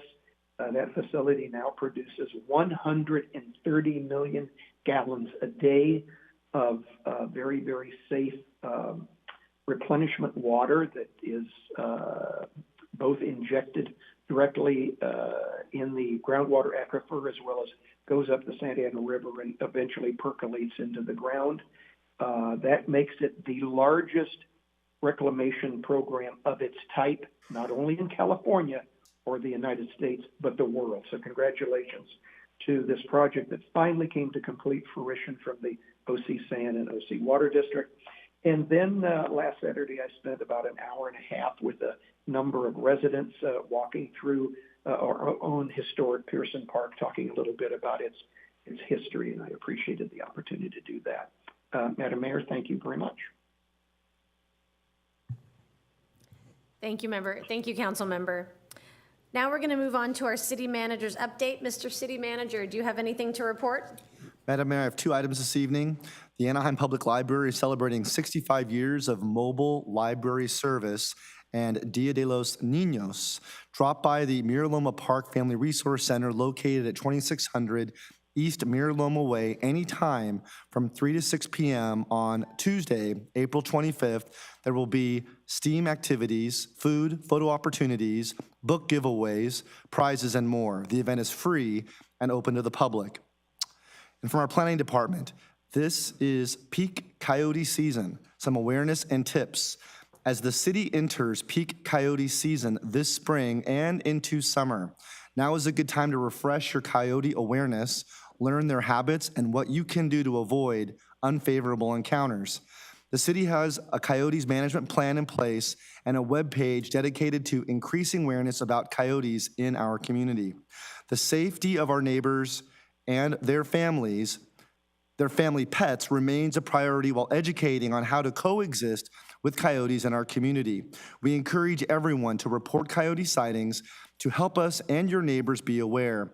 Please visit anaheim.net coyotes here on the screen behind me to learn more about our management plan and ways you can deter coyotes around your home. Thank you, Mayor. Thank you, Mr. City Manager. We are now going to recess the City Council to address the Housing Authority consent calendar. Items 1 through 3 are before us. Are there any authority members who wish to remove an item for further discussion?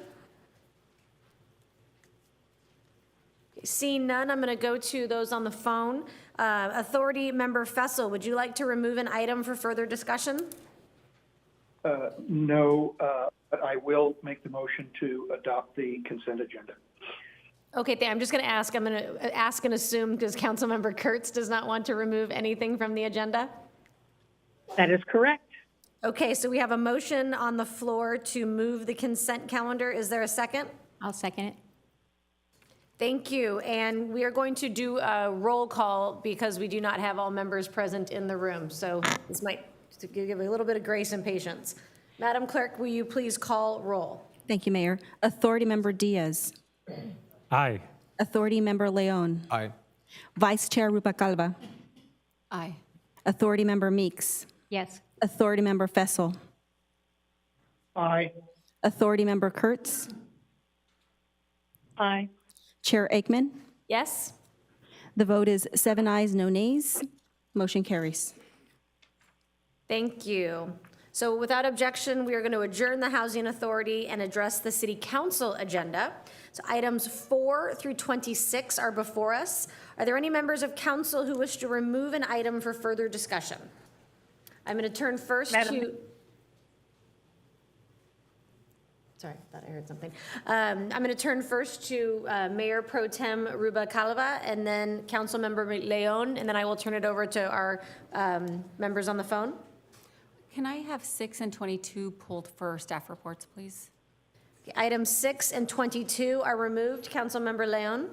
Item 5, please, Madam Mayor. Item 5. So on the phone, Councilmember Fessel, do you have any items to pull? No, thank you, Madam Mayor. Councilmember Kurtz, would you like to remove an item for further discussion?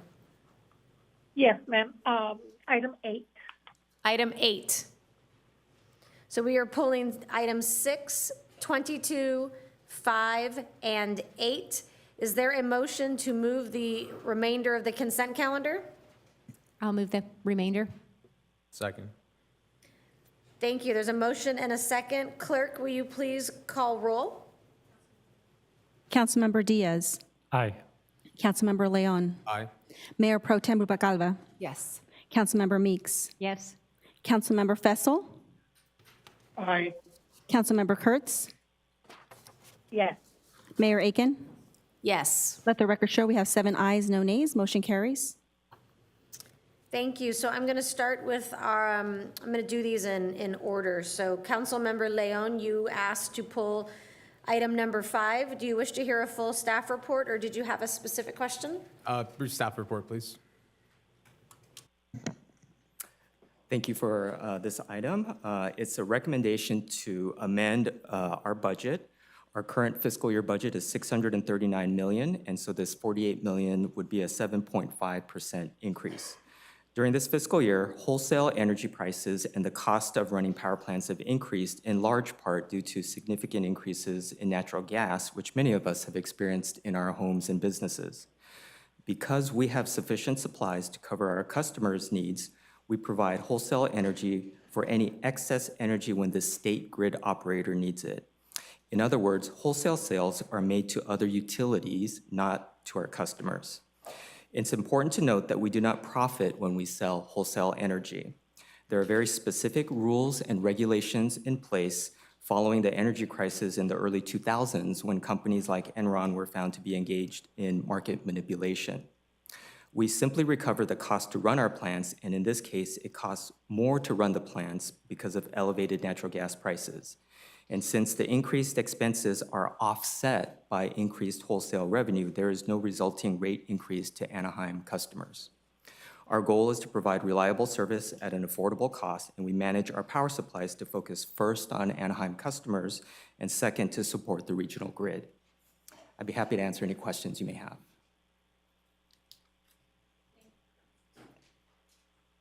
Thank you. Do we have any council questions?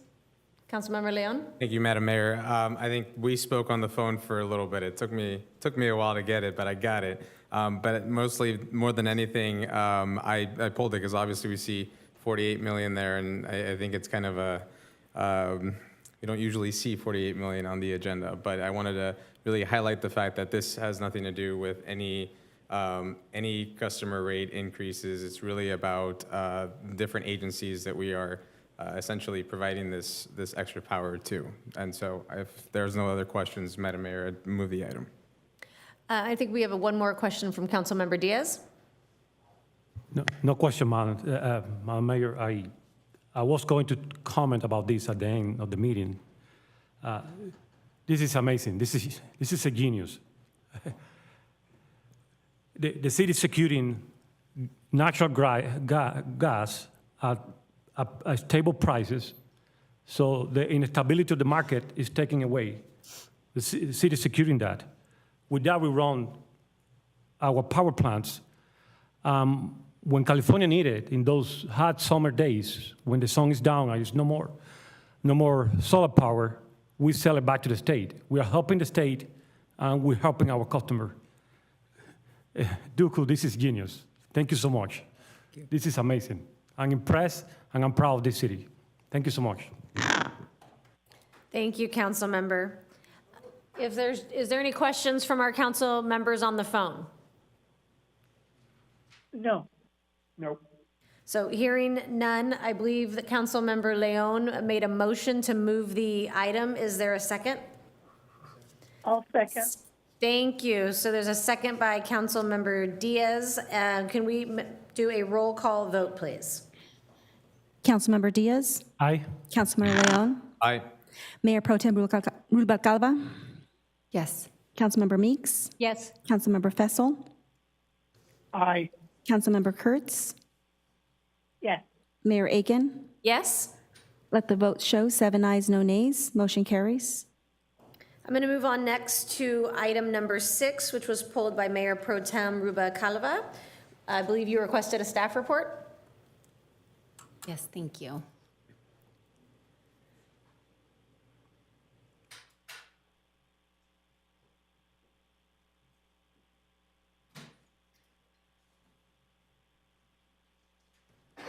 Hi, Grace. I really don't, my question is not really related to the people getting appointed. It's more related to what do they do. I know what a workforce development board is supposed to do, but I just would love to get an update on what our workforce development board's objectives are, what progress they've made, if you could, please. Great. So with me tonight is Marco Lucero, who serves as our Workforce Development Manager. So since he is the day-to-day oversight of the program, I will give him the mic and then add in as necessary. But I think he's probably the most appropriate to fill in some of that. Those are your questions.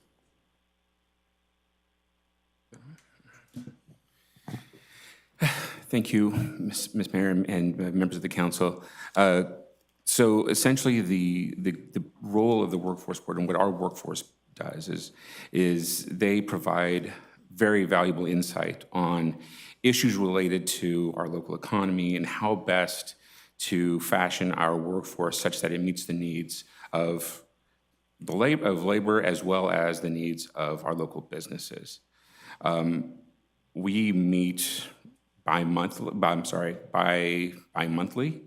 to weigh in on issues related to either mandates that have come down from the state relative to the workforce and the daily operation of the Workforce Development Division, issues that are coming before you in subsequent meetings, such as the development of our regional and unified local plans, which outline in great detail many of the things that you're asking about, such as addressing some of the changes in the economy and how they've affected our workers and how we need to, as a system, adapt to some of those changes, whether that's having a greater virtual presence, whether that's being out in the community more and engaging directly with customers rather than having them or waiting for them to come to us. They're weighing in on all those issues. They're also helping us look at how we restructure ourselves such that, in maybe ways that we hadn't considered before. So for example, we've done a shift away from strictly doing occupational skills training, working with vendors, to more work-based learning, that is earn and learn or on-the-job training projects with employers, an item of which is on the agenda tonight. These are all individuals who have been or have a great interest in what's happening locally and in the community and have been members of the community for a long time. I've been a part and lucky to have been a part of this group now for almost 15, 16 years and have seen some of the changes and impact that we've made on the lives of the many individuals we touch through our American Job Center of California, which is our Anaheim Workforce Connection. So we do job training and we identify open positions within the city? Beyond that, we actually work with employers throughout the community to identify positions that they might have open. So we're engaging with and promoting our services to businesses of all sizes. We've done recruitment events for small businesses as small as 10 to 15 employees who maybe don't have their own HR department, don't have the capacity to do the kind of promotion that we have. So we have a job board on our website that they can use.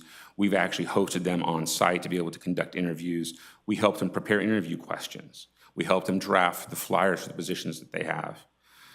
We also do this for larger companies. We've worked with the United States Postal Service to host events in conjunction with our partners at the Central Library, as well as working with Disney to recruit for some of their positions. So it runs the gamut from small, mid-sized, and large firms.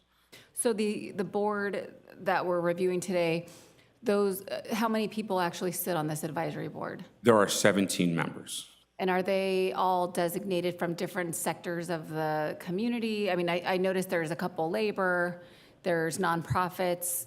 Who else is on? So that is correct. The membership is mandated under the Workforce Innovation and Opportunity Act, or WIOA as we call it, and it's very prescribed that who can sit on the board.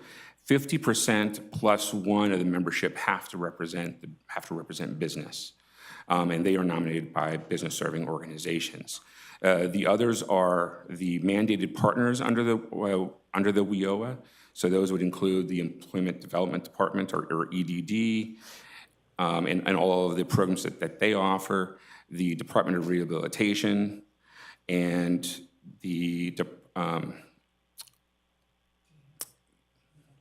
and we have veterans. The EDD covers the veterans as well.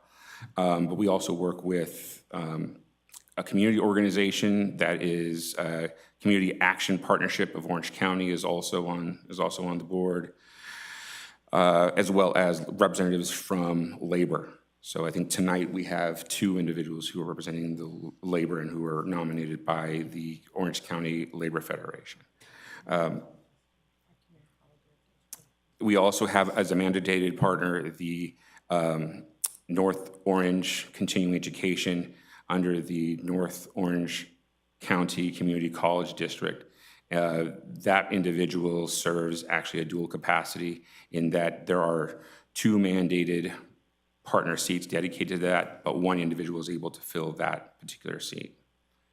And do we have meeting minutes? And is it a Brown Act? Yes, it is. Yes, it is. We post our meetings in advance of we post our agendas in advance of the meetings and take minutes, and we meet only if we're able to achieve quorum.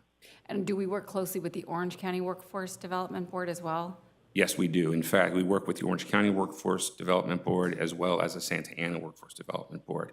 We've cultivated a very close relationship, I'd say just over the last 3 years, very strong relationship, in fact, which when a subsequent item comes to your attention in the regional plans, you'll see the kind of interaction we had in terms of aligning priorities, aligning strategies, and even aligning processes and policies such that individuals who are in the community, in the broader community, who might be from Anaheim or outside, don't have a wrong door that they enter. When they come to us or they go to our counterparts at Santa Ana or the county, they're receiving the same set of services in a very similar way. I mean, I'd like to, at some point, I'd probably like to get more information on the work that you're doing, just to get more clarity on the numbers of people that we're actually placing in positions and helping our community get work. That's a priority for me. And then one question I do have, since you do have people from labor on there, and I see there's members of the trades as well, do we have apprentice programs that we have available? Are those services that we provide for our community as access to, skilled labor jobs? Apprenticeships have actually been on the radar now really highly for the last year, and we've been working to cultivate relationships with apprenticeship programs. One in particular that we have and have established an on-the-job training arrangement with is with Saddleback Valley College. They have what's called the MAP Squared program, which is focused on advanced manufacturing. So I had a meeting with our superintendent and their AIM program for Anaheim Unified. I think there's a lot of opportunities for us to help them identify businesses that are located in Anaheim where our students can actually get on-the-job training there. That's an area of interest for me, I think, especially for the Anaheim Workforce Board, because it seems like we have the county one. I feel like Anaheim needs to be very focused on Anaheim initiatives. There's enough probably need for work here. We have a lot of businesses opening that can't find employees, so I think that there's an opportunity there. When I met with the superintendent and his team for AIM, a lot of the students are going and doing apprentice programs or internships outside of Anaheim. So they're either going to South County or different places. I think that we are placing them here in Anaheim, but at the city of Anaheim, but it would be good if we could have a better partnership with them so that they can be aware of the work that we're doing in the community. Because it shouldn't be a mystery. From a workforce perspective, it should be about placing people in jobs and helping them upskill and continue to contribute to our local economy. So We do have a pretty strong partnership with the school district. I know Marco, in his limited time, it probably is best to do a more extensive onboarding because we have paid for a number of positions specifically through the Anaheim Union School District. And we actually happen to have right now a California for All grant, which is specifically youth focusing. It's about $4 million, and we've been putting a lot of time and energy in building the partnerships specifically around youth, and we actually happened to host a very successful youth job fair. It was paused during COVID, but prior to that, we held it annually as an attempt to really just bring our youngsters in with, and link them up with local businesses. It was one of the events that I actually liked the most. Our young people would come out suited, with their portfolios, and so that offered an opportunity for summer employment. And part of the workshops were all about resume writing and just those soft skills that you need, that you start to really prepare yourself for when you're getting your first job. yeah, and based on some of the appointees, it looks like a lot of those are skilled labor or blue collar positions. So it would be interesting to see, or not interesting, but it would be great to provide our students with access to things that are not always 4-year degrees, but potentially opportunities with, iron work, or with our fire chief here with sprinkler systems and stuff there are apprentice programs out there that I don't think our students have access to. So that would be something, an area of interest, I think, for the Workforce Development Board. Just seeing the people who are getting appointed to these boards, it would be good to have a real focus on enhancing the opportunities for the people in Anaheim. So, thank you. Are there any questions for our council people that are on the phone? No, ma'am. Okay. I'm going to have, if somebody would like to make a motion to move this item. I'll move that we move the. Okay. I'll second. Okay, thank you. Can we please do a roll call vote for item number 6? Councilmember Diaz, Aye. Councilmember Leon, Aye. Mayor Pro Tem Rupacalva, Yes. Councilmember Meeks, Yes. Councilmember Fessel, Aye. Councilmember Kurtz, Yes. Mayor Aiken. Yes? The vote is 7 ayes, no nays. Motion carries. Thank you. I know I said I was going to go in order, but since Ms. Scepter is up here, I believe item number 22 is also with the Housing and Community Development Department. So I'm going to have you guys, if we could just move to item 22, and then we will move to item number 8. Thank you. I know it was kind of within the housing authority as well, but if you could just provide a staff report, I'd like some additional detail on this item. Sure. So before you tonight is a request to approve a co-op agreement substantially in the form attached by and between the City of Anaheim and the Housing Authority for the North Harbor Anaheim Permanent Supportive Housing Project, currently known as Studio 6, located at 1251 North Harbor Boulevard for the rehabilitation and conversion of the existing interim housing project to permanent supportive housing, and to authorize the Director of Housing and Community Development to execute and administer the agreement, and authorize the ability to make any de minimis changes that would not substantially change the terms or conditions of the co-op agreement.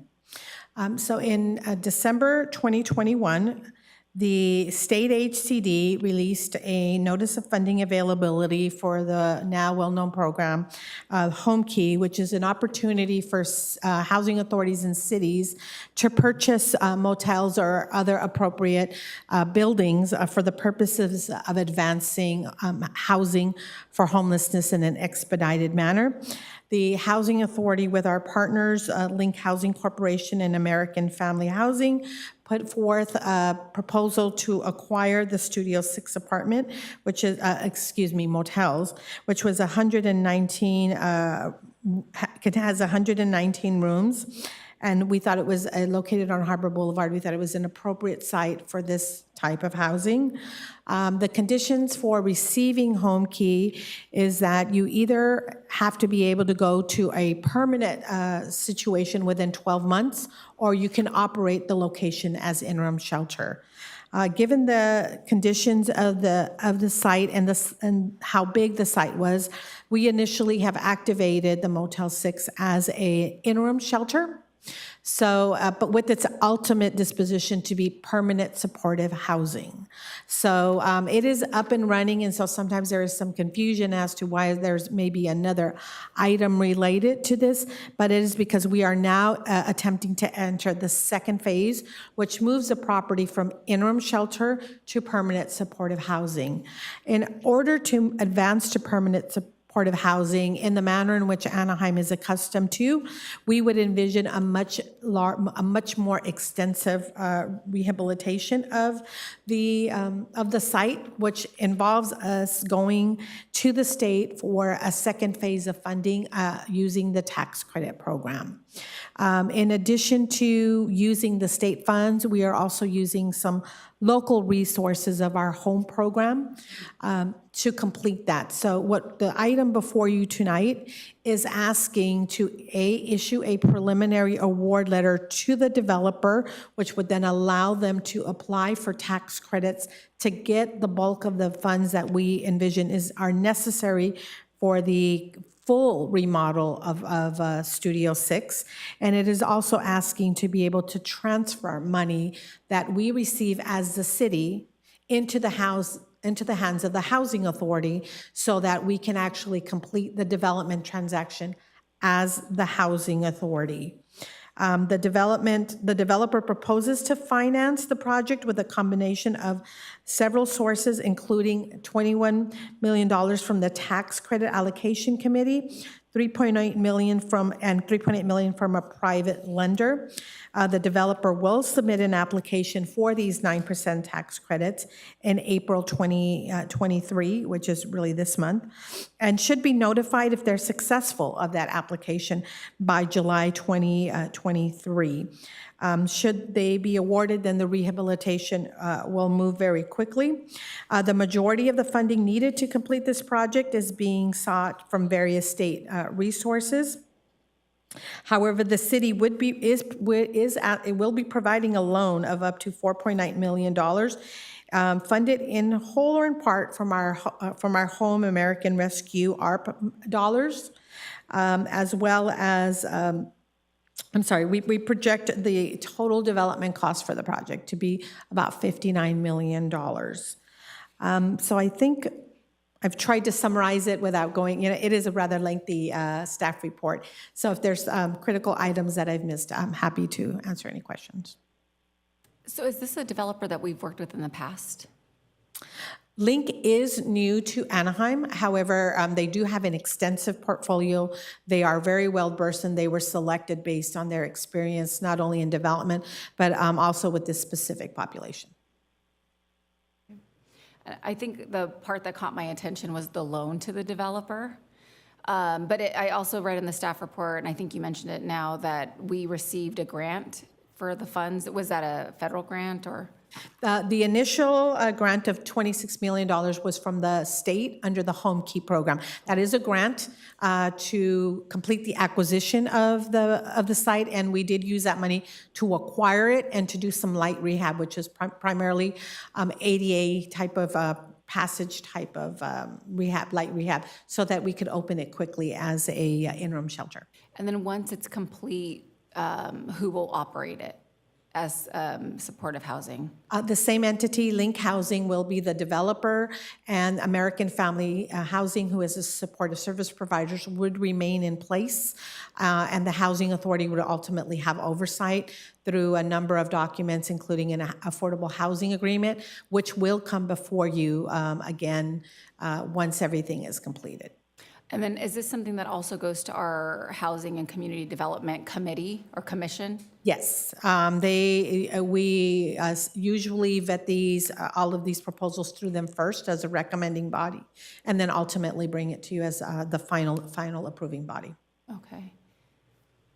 I think that's all the questions I have right now. I'm very interested in understanding how it'll actually operate, and that's probably something we can talk about offline, but making sure the priority is on Anaheim residents or people with a connection to Anaheim is a priority, and is that what will happen in this case? All of our programs are always, we look for an Anaheim tie, Anaheim nexus, particularly when it comes to our housing. We do that in our shelters, but we also do that in all of our permanent supportive housing. There are occasions, Buena Esperanza, and where we have accepted money from the county, and so then we'll have a split, and that split is really, it's determined on who provided what, but in all cases, the lion's share of units or exclusivity requires an Anaheim tie. And what does it mean to have an Anaheim nexus? So normally what that means is for our regular affordable housing development, it means that you live or you work in Anaheim. But obviously, when you've been homeless, you don't have a home. So we use other extenuating factors, such as you've been involved with our community care response team. Our HALO officers know you to be in the Anaheim area.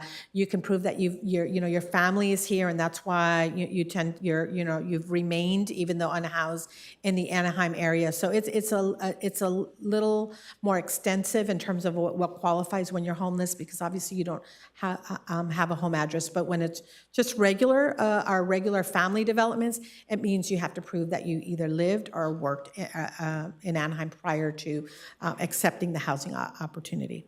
Okay, thank you. I wanted to ask, how many people are currently in the interim shelter? We have 89 rooms, and I know when we initially opened in October, we had over 90 some odd folks staying there, because we did have a few couples, because it is being operated as interim shelter. We do have a few units that open up. I may need a little bit of a softball here. Do we know the full occupancy at Studio 6? We have about 100 right now. I know we have 1 or 2 units open, but that has become quite a frequently requested shelter option because it is non-congregate. So they are motel rooms. And what is going to happen to the 100 people that are in the interim shelter as we enter phase 2 to turn it into permanent supportive housing? We are required to ensure that they have a permanent supportive housing option. So the team here has put together a plan that's identifying other permanent options. We have units coming online at the Center of Hope. We have about 70 units of permanent supportive housing there. We have other inventory. As those units turn over, they will be offered to folks at the Studio 6. We also have Section 8 homeless set-aside vouchers. American Family Housing is working with us, as is CCRT, to ensure that there are immediate housing options for them. There's also a potential right to return once the units are optioned, but we are required not only from a moral obligation, but also from state guidelines to ensure that nobody is displaced. Thank you. And I just think it's an important thing to highlight that as we improve this project even more, we are going to ensure that nobody is turned out onto the streets. We are not going to be increasing that number, but we are going to be offering people solutions as we move forward. Are there any comments from council members on the phone? No. Okay. So if we have no other council questions, I would ask for a motion and a second to move item number 22. I'll make a motion to move item number 22. I'll second. Okay, clerk, can we please have a roll call vote? Councilmember Diaz. Aye. Councilmember Leon. Aye. Mayor Pro Tem Rubalcaba. Yes. Councilmember Meeks. Yes. Councilmember Fessel. Aye.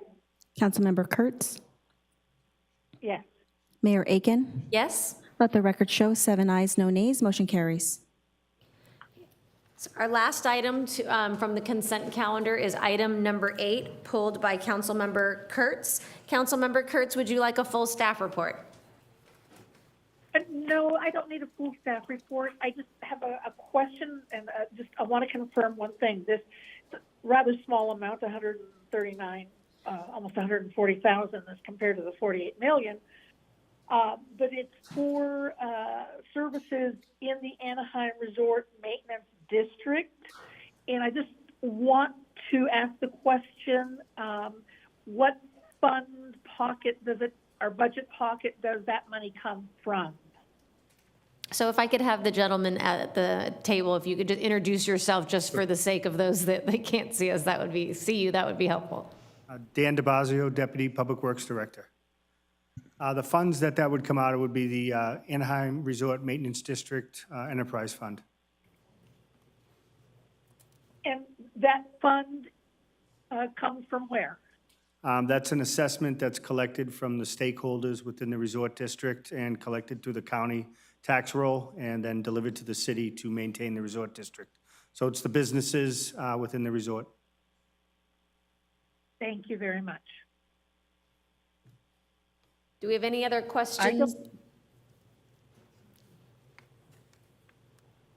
Okay, hearing none. Councilwoman Kurtz, would you like to move the item? I do. Do we have a second? I'll second. Second for Fessel. Okay, Madam Clerk, please call roll. Councilmember Diaz. Aye. Councilmember Leon. Aye. Mayor Pro Tem Rubalcaba. Yes. Councilmember Meeks. Yes. Councilmember Fessel. Aye.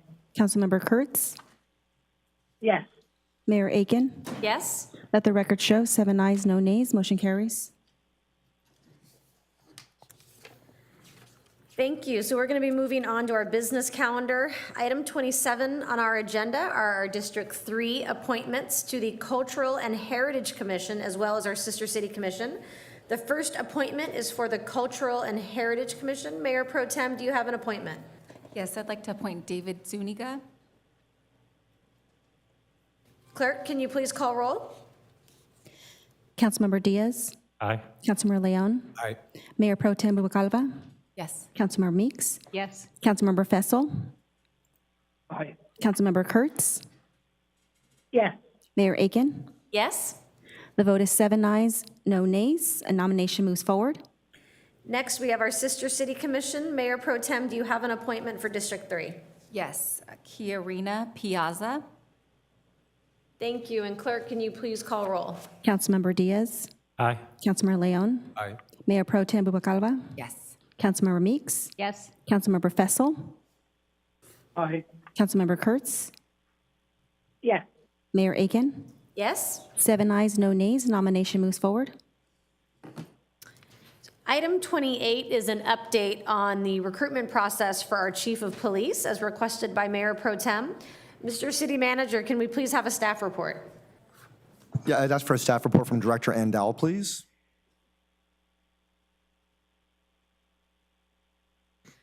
Good evening, Mayor and council members. Like the mayor said, the item before you is an update on the nationwide recruitment for the new Anaheim Police Chief, and this report is being presented at the request of Councilmember Rubalcava. Following the retirement announcement of our police chief, Jorge Cisneros, effective March 16th of this year, Human Resources issued a request for qualifications to a number of executive recruitment firms specializing in public safety recruitments. After review and consideration of the proposals, the city selected Bob Murray and Associates for their extensive experience in not only executive recruitments, but police chief recruitments as well. A timeline has been developed, and we have thus far hit every target. We anticipate staying on schedule, which will allow the city manager to make his selection of the new police chief and present his appointment to council in August of 2023 this year. This is sufficient time for a smooth transition between the interim chief, Jorge Cisneros, and the incoming new chief. As of this date, the recruitment announcement has already hit 12 different professional and public publications such as Cal Chiefs, Police Executive Research Forum, International Association of Chiefs, and social media such as LinkedIn. The formal brochure is expected to be completed tomorrow and will hit over 100 agencies and published on government.jobs. Our recruiters are currently conducting personal outreach to potential qualified candidates as well. A number of stakeholder meetings have already been held, with additional meetings being scheduled between now and May. This will allow us to receive valuable input from this council, our community, school districts, businesses, labor associations, and the men and women of the Anaheim Police Department. Community meetings are also being scheduled, and we plan to create the opportunity for virtual participation as well at these meetings. This concludes my presentations, and I'm available to answer any questions you may have. So the mayor has stepped away, so I'm going to turn to my council colleagues and see if anybody has any questions regarding the process. So I have some questions. Or first, I'll make a comment. I didn't make a comment when we announced the retirement of the chief, but I have to say that Chief Cisneros has done a great job over the past, what has it been, 5 years? When he joined the police department, it was at a time where I think we had some major challenges, and with his leadership, it feels like we've made a lot of progress. So my concern is that, you know, because I think that he has great leadership skills, and we've made strides in the community and bringing people to the table who we haven't had before. Are we incorporating that into the process and making sure that we are really vetting the person who is going to come to Anaheim? I mean, Anaheim is the largest city in the county. I think that we here value public safety, and I just want to make sure that we're bringing somebody who is capable of leading our agency, like Chief Cisneros has done over the past 5 years. Yes, we are, and that is one of the reasons why we picked Bob Murray and Associates, because of their extensive experience in public safety. They are both former chiefs. They are still both very active in public safety. Our lead recruiter actually teaches courses at Cal Chiefs to up-and-coming chiefs as well as sitting chiefs. And our other recruiter that was assigned to this recruitment actively sits on boards. So with their current connection to the industry, the field, public safety field, their outreach is significant as well. And then following the recruitment process, we will develop a panel interviews, which we can discuss maybe one-on-one if you're interested in that. And then our candidates go through an extensive background check as well. And then from a pay perspective, are we doing comparables in the area to make sure that the salary range is competitive enough so that we don't lose another chief in 3 or 4 years? We can most definitely do that. We had to get the recruitment out, which must reflect the current salary, but that is not something that, that is something that we can always look at. Yeah, I mean, from my perspective, I think economically, it's always less expensive to keep an employee, especially somebody who's established relationships and has a good a rapport with people in the city. So that's a priority. Can you also explain a little further about the community meetings and what type of outreach? Are those going to be district meetings, or how will that be conducted, and what type of outreach will we have into the community? We were anticipating meetings perhaps in 3 areas of the city, the east, central, and then perhaps the west area. It would be challenging to have all 6. You may see a lot of community members attend all 6. And that's why we are proposing looking into virtual meetings as well, at least the one that is central.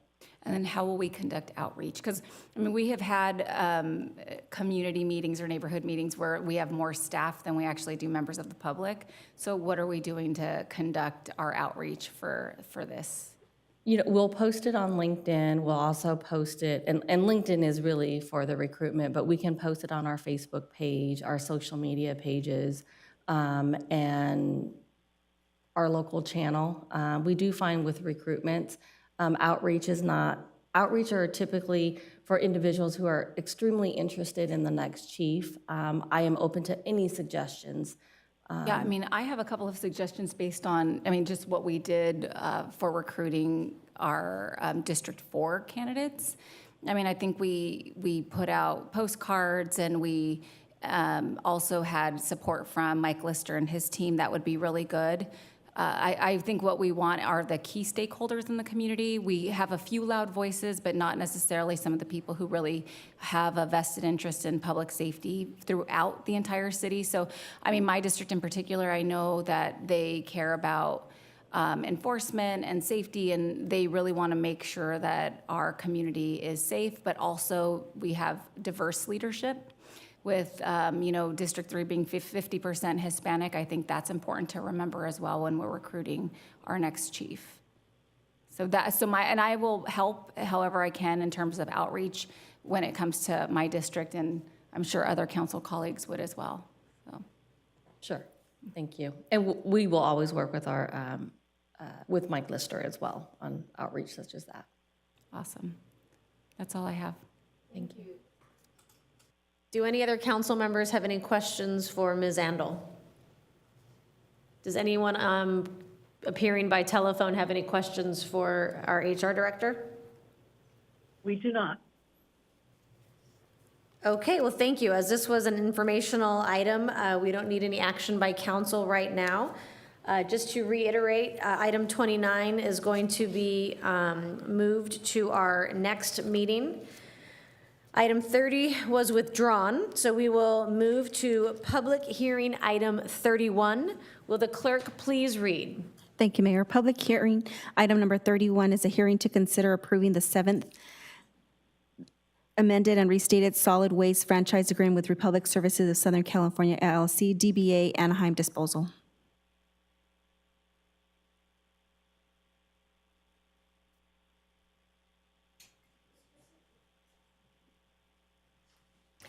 Thank you. Mr. City Manager, could we please have a staff report? I'd ask for a staff report from Director Imami, please.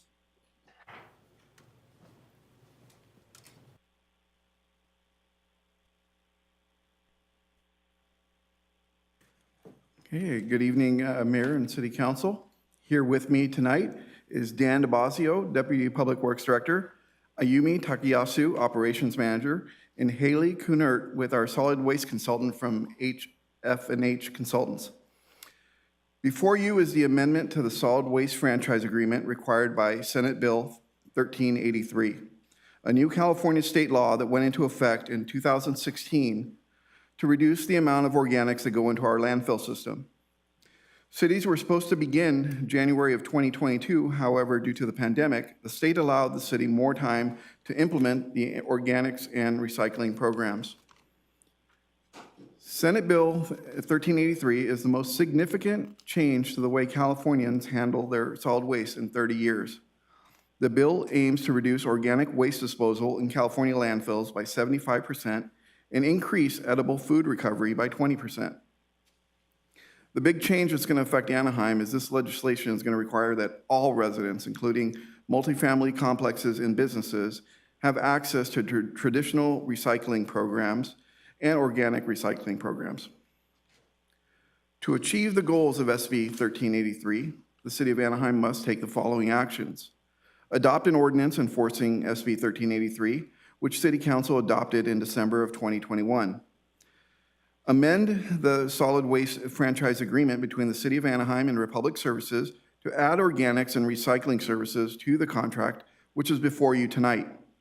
Perform community outreach and education, which we have already started. Enhance edible food recovery programs to assist large grocery chains and restaurants to donate surplus food, and to begin ordinance enforcement in 2024 through code enforcement for non-compliant commercial customers. Beginning on July 1st of this year, single-family residents will be required to place their food waste into their yard waste trash can. Townhomes and condominiums currently with 2 containers will be receiving a 3rd container for organic waste. The current residential trash rate includes SB 1383 costs for the organics recycling program. In the proposed fiscal year 23-24 consumer price index contractually required to public services is 5%. And this is included in the fiscal year 23-24 proposed budget, which will be presented to City Council approval in June. These 2 components amount to a collective total increase of approximately $5 per month. All multifamily and commercial customers will now be required to sort their trash, recyclables, and organic waste. Commingled collection and processing is no longer available. The new law allows the city to grant waivers to properties for space constraints where additional containers won't fit in the existing space or enclosures, and minimal waste generation customers. The increased cost to individual, multifamily, and commercial customers will vary depending on their waste stream. Multifamily and commercial customers will have the opportunity to adjust their solid waste service levels to right-size their service. The city has already begun education and outreach to our residents and businesses that change is coming to their solid waste services.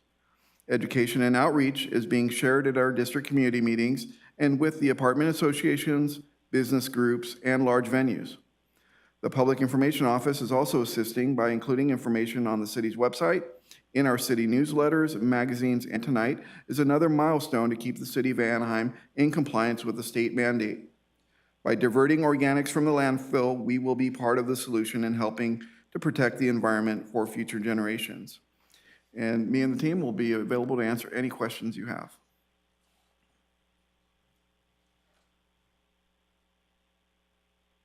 Thank you. Do we have any questions by council at this time? Okay, I'm going to turn over to Council Member Meeks and then Mayor Pro Tem. So on the townhomes or condos, apartments, things like that, where people have individual trash cans, but they store them in their garages and things, do we have an option for sized bins that will continue to fit within that allocated space? Well, they will be getting a 3rd container. It won't be as large because a lot of those units don't have the other organic waste, which is the garden green waste. So Right. they will have smaller containers, but each individual garage or space is going to be a little bit different, but we are hoping to find a solution that will work in the space that they have. Okay, so we're still working on it, like how small can a container be to still have automated pickup and all that? Absolutely. Okay, thank you. Mayor Pro Tem? No, I just was making it clear for the record that this is not a city thing. This is a state mandate. So the city is not requiring our residents to separate their solid waste. This is something that the state is requiring that we do. That is 100% correct. Okay, just wanted to. Do council members Fessel or Kurtz have any questions? No. Okay, I will now open the public hearing. Madam City Clerk, do we have any speaker cards for this hearing? Mayor and City Council, we do have two. And the first speaker is Bob Donaldson, and the time limit is 5 minutes.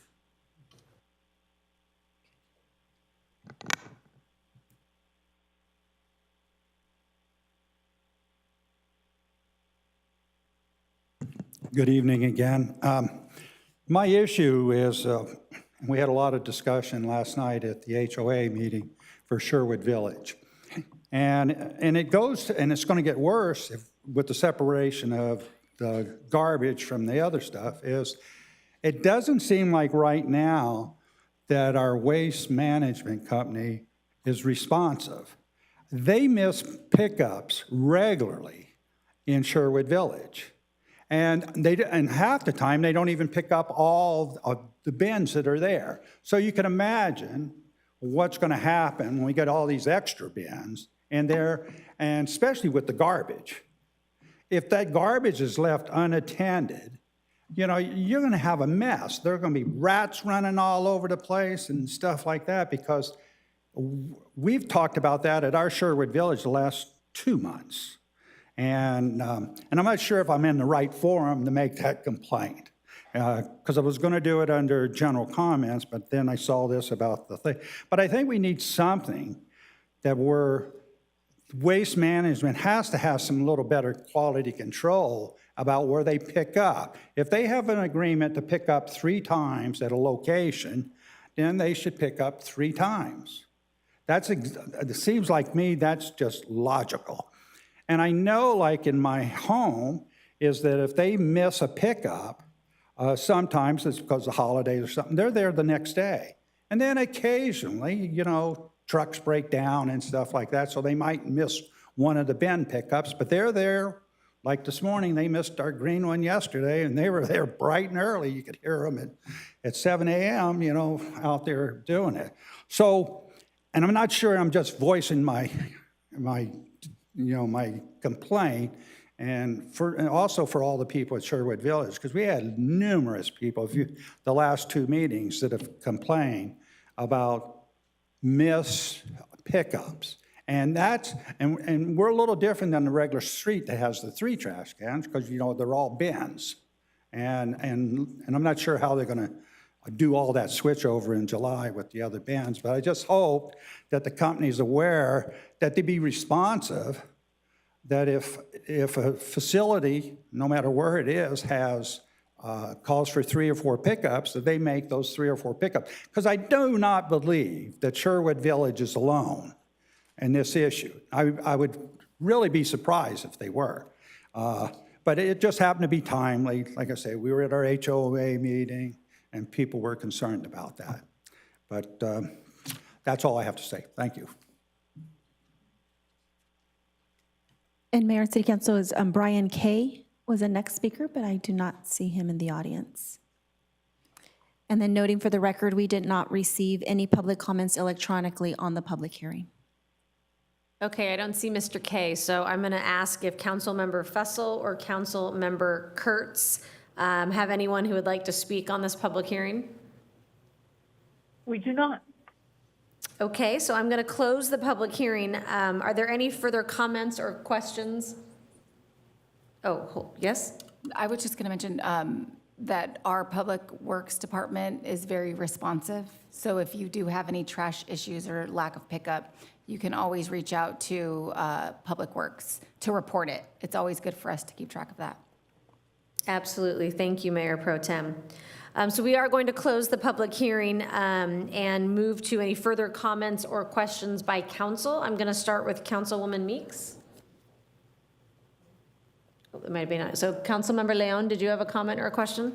Yes, thank you, Madam Mayor. Just to clarify, so once this gets, the ordinance gets approved tonight, I apologize if you already mentioned this during the presentation, but just to clarify, what kind of timeline are we looking at for residents to start seeing changes that we're talking about? Is it tomorrow? Is it a few weeks?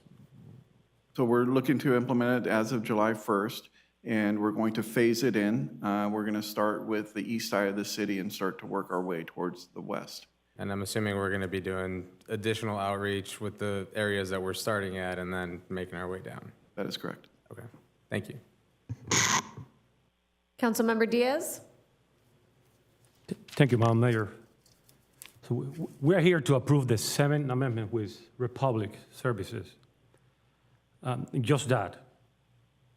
This is a mandate from the state.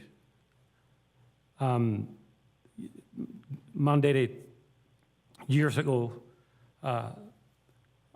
We had to approve this regardless of the cost, regardless of the extra cost to the consumers, the extra facility that need to be built, the increasing traffic they're gonna create in our highways, the infrastructure challenges that it's creating in the state of California.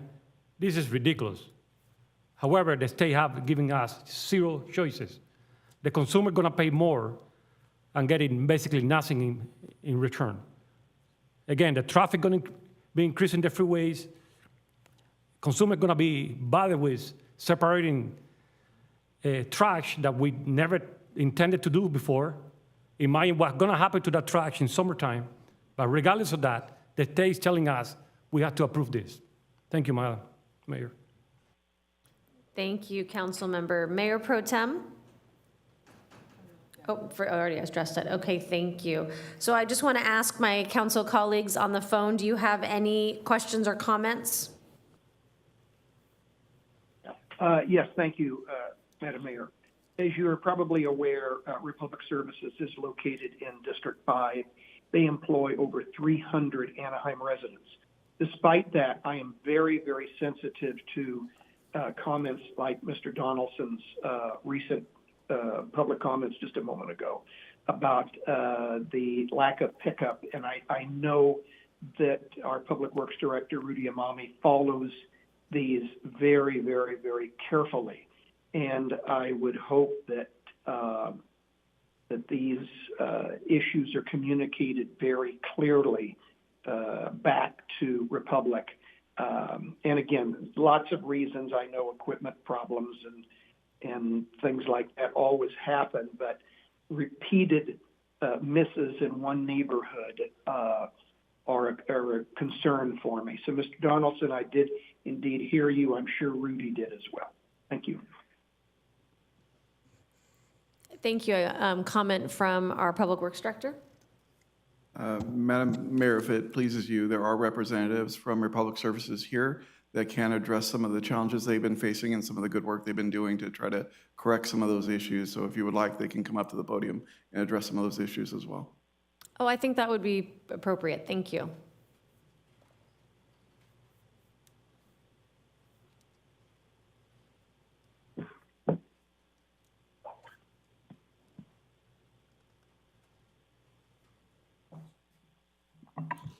Good evening, Honorable Mayor, Council. I did address the gentleman here. Customer, I did give him my card, and I told him we'll follow up on that. We did have some issues, as you see, with all the rain that occurred.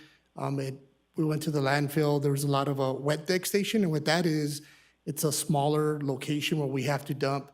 So unfortunately, we had to wait in line 3 to 4 hours. It affected everybody, not just Republic Services, throughout the whole landfills. So with that said, it delayed our services. We started recovering, worked with the city, providing emails and updates, calling customers. We have a robocall. We also got our supervisors together with the city of Anaheim, so we adjusted an operations manager, 2 supervisors for commercial and 2 for residential. And every day we have communications on every route that's not completed or completed, and we're communicating that to the city. First thing, the next morning, we go out there and pick that up. Obviously, our intentions is to get everything picked up. However, we did deal with the situation at the landfill. But again, it's sunny now, so we don't have that situation. We're also getting extra trucks that are coming in so we can make sure that we get everything picked up. Thank you. And when you say you're communicating with residents that you're not able to service, how do you do that? We have our robocall that we do. It's called our KMT update. So if they call our call center, they have that information, and we also send that through the calls that we have logged in our system. And do you guys, I'm sure you utilize social media to try to target folks or just announce kind of some of the current concerns that residents had? That's correct. Thank you. Thank Does you. anyone have any questions for Republic Services? Start with Councilwoman Meeks and then Mayor Pro Tem Rubalcaba. Well, as long as you're here, I know it doesn't have to do with this item, but I've been surprised that the service from Republic has been a continual complaint that I've had from some of my constituents that we're not getting, missed multiple pickups over a few months period. Someone just the other day said they were on hold with Republic for like an hour trying to get their service picked up or their can that was missed. This is going to be a larger problem as we put food waste and things and combine that into some of these trash cans. And I know you're working with Public Works. I know you're trying to address some of these issues, but I just want you to understand that we're watching and it's a priority to us and to our residents that the service is reliable and consistent as we move forward. Absolutely. We also created, just so you know, a pod team for local. So even though they go to our call center, it's picked up first for our local center here in Anaheim. So the residents pick up just from our reps that are there, so they don't go to the Arizona or our chamber calls. Thank you. And these questions arise because as we are adding more work, we want to make sure that it is something that we think we can fulfill and it doesn't further affect service to our residents. Mayor Pro Tem, did you have a comment on this item? I was going to ask, so are you with the additional, there's going to be an additional trash bin, right? Or actually, it's not. It's the brown trash bin turning the different color, but so we'll still have 3, similar, sort of. But will you guys be increasing the number of people working at Republic in order to fulfill the extra needs of the trash pickup and separation and all of that? Yeah, for our commercial and multifamily, we will. Residential won't make any changes because they're just moving the commodity from the trash to the green organics. Okay, and then I just have a comment. So we have also in my district have had some people complain, but I have to say the response has been swift. So thank you for the information as to why there was a delay, because I will deliver this information to many of the residents in my district who have reached out. Or they actually have an email group, and I will make sure that they're aware of why there was a delay. But they often, reached out to either Rudy and his team or called you guys directly and did report that you guys immediately came and picked up, the trash bin that had been missed. It wasn't a complete miss; it was one bin usually. So thank you. Sure, welcome. Thank you. I don't see any further comments or questions, so thank you for your comments. I had one further question just for our team. And as it relates a little bit to some of the long-standing issues that have gone on in some of our districts that have short-term rentals, how are we going to reach out and educate those that are renting homes in our property to make sure that they are doing the right thing? Or what do we have a plan in place to work with the homeowners that have their homes in short-term rentals? Yes, Mayor, thank you for the question. Yes, we're actually adding another body on our city team, as well as Republic is actually adding 5.5 positions on their team that are part of the outreach part of it and the education piece. Ultimately, the property owner is going to be responsible, whether that's a short-term rental or a large apartment complex, and helping get that word out. So we'll be able to provide a lot of the information and media information that they could put out to all of their residents. Of course, always have the community meetings available too. And ultimately, just like when we go to conferences in other cities, a couple years ago, I was up in Seattle and saw that their convention center was already doing that, where they had the multiple bins, a lot of signage, just educating, because you have a lot of people from out of town didn't know they had to separate their food from their other trash. So again, it's just going to be a really strong education campaign. Thank you for that. Do we have any other, I don't think we have any other further telephonic questions or comments. So is there a motion? I'll move the item. Do we have a second? I'll second. Thank you, Councilwoman Kurtz. Seconds the motion. Clerk, can you please call roll? Councilmember Diaz. Aye. Councilmember Leon. Aye. Mayor Pro Tem Rubalcaba. Yes. Councilmember Meeks. Yes. Councilmember Fessel. Yes. Councilmember Kurtz, Yes. Mayor Aiken. Yes? The vote in 7 ayes, no nays. Motion carries. The ordinance is introduced. Thank you. It is now the time to report on closed session. Mr. City Attorney, do you have anything to report? Just that all items were heard by the council, no reportable action took place. Do we have any non-agenda items or public comment items that were not called during the first public comment section? Mayor, there are none. And I am assuming our telephonic friends do not also have any further public comments that showed up. Nope, we didn't have anyone show up. All right. So this is going to be the time for our council communications. Does anyone have any further council member communications? I'll start with Councilmember Diaz. Thank you, Mayor. I want to thank council for approving item number 1. This is an empty lot at 212 South Beach Boulevard, and this is part of Rebuild Beach. It's going to be quality housing out there, and it's going to expedite the Rebuild Beach Boulevard progress that we're having. Thank you again, council, for approving that. Thank you, Mayor. Does anyone, either Councilmember Fessel or Kurtz, have anything for further council communications? We do not. Okay. So this is also going to be the time that we are going to move to our future agenda requests by our council members. Do we have anyone that would, oh, here we go. Councilmember Leon? Thank you, Madam Mayor. I would like to agendize a discussion with possible action by the council. As you know, I'm the representative of the council for the Anaheim Union High School District Foundation Board. And so they are considering an upcoming decision as to whether to eliminate elected officials from the foundation board. And so I figured that kind of elevates the conversation to full council, at least a conversation again with possible action. Timeline-wise, I know that next meeting is going to be kind of packed, but I'm going to need to add it to the next one just because that decision is going to be coming up shortly. So that's it. Thank you. Next, we have Councilwoman Meeks. Yeah, this is an easy one, hopefully. I want to agendize a recognition of Casey Ortiz, who's an Esperanza student that has recently been granted a $50,000 scholarship from a STEM program put on by Southern California Edison, and I just want to recognize her. Okay, wonderful. Thank you. Councilmember Diaz? Thank you.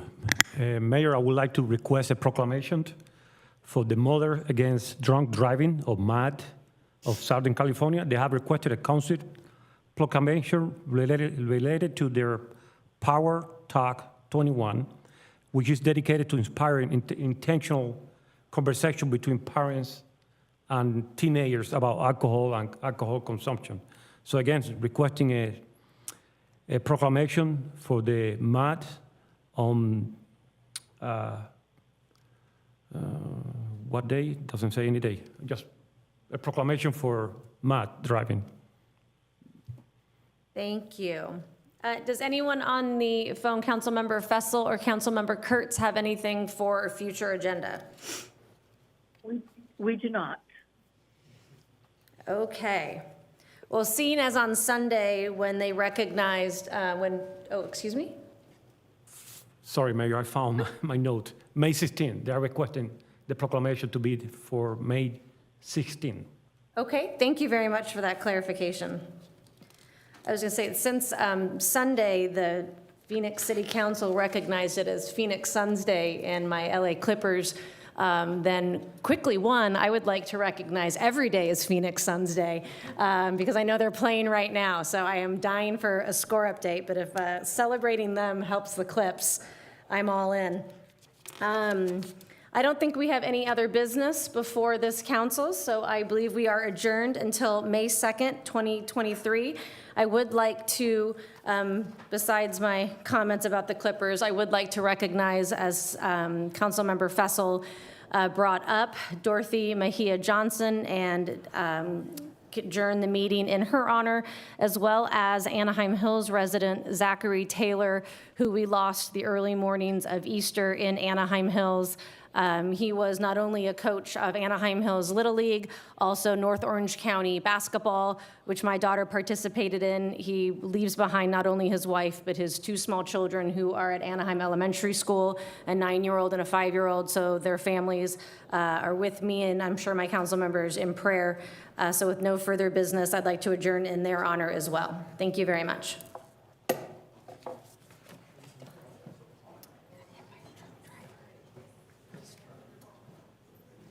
You are the last party in the conference.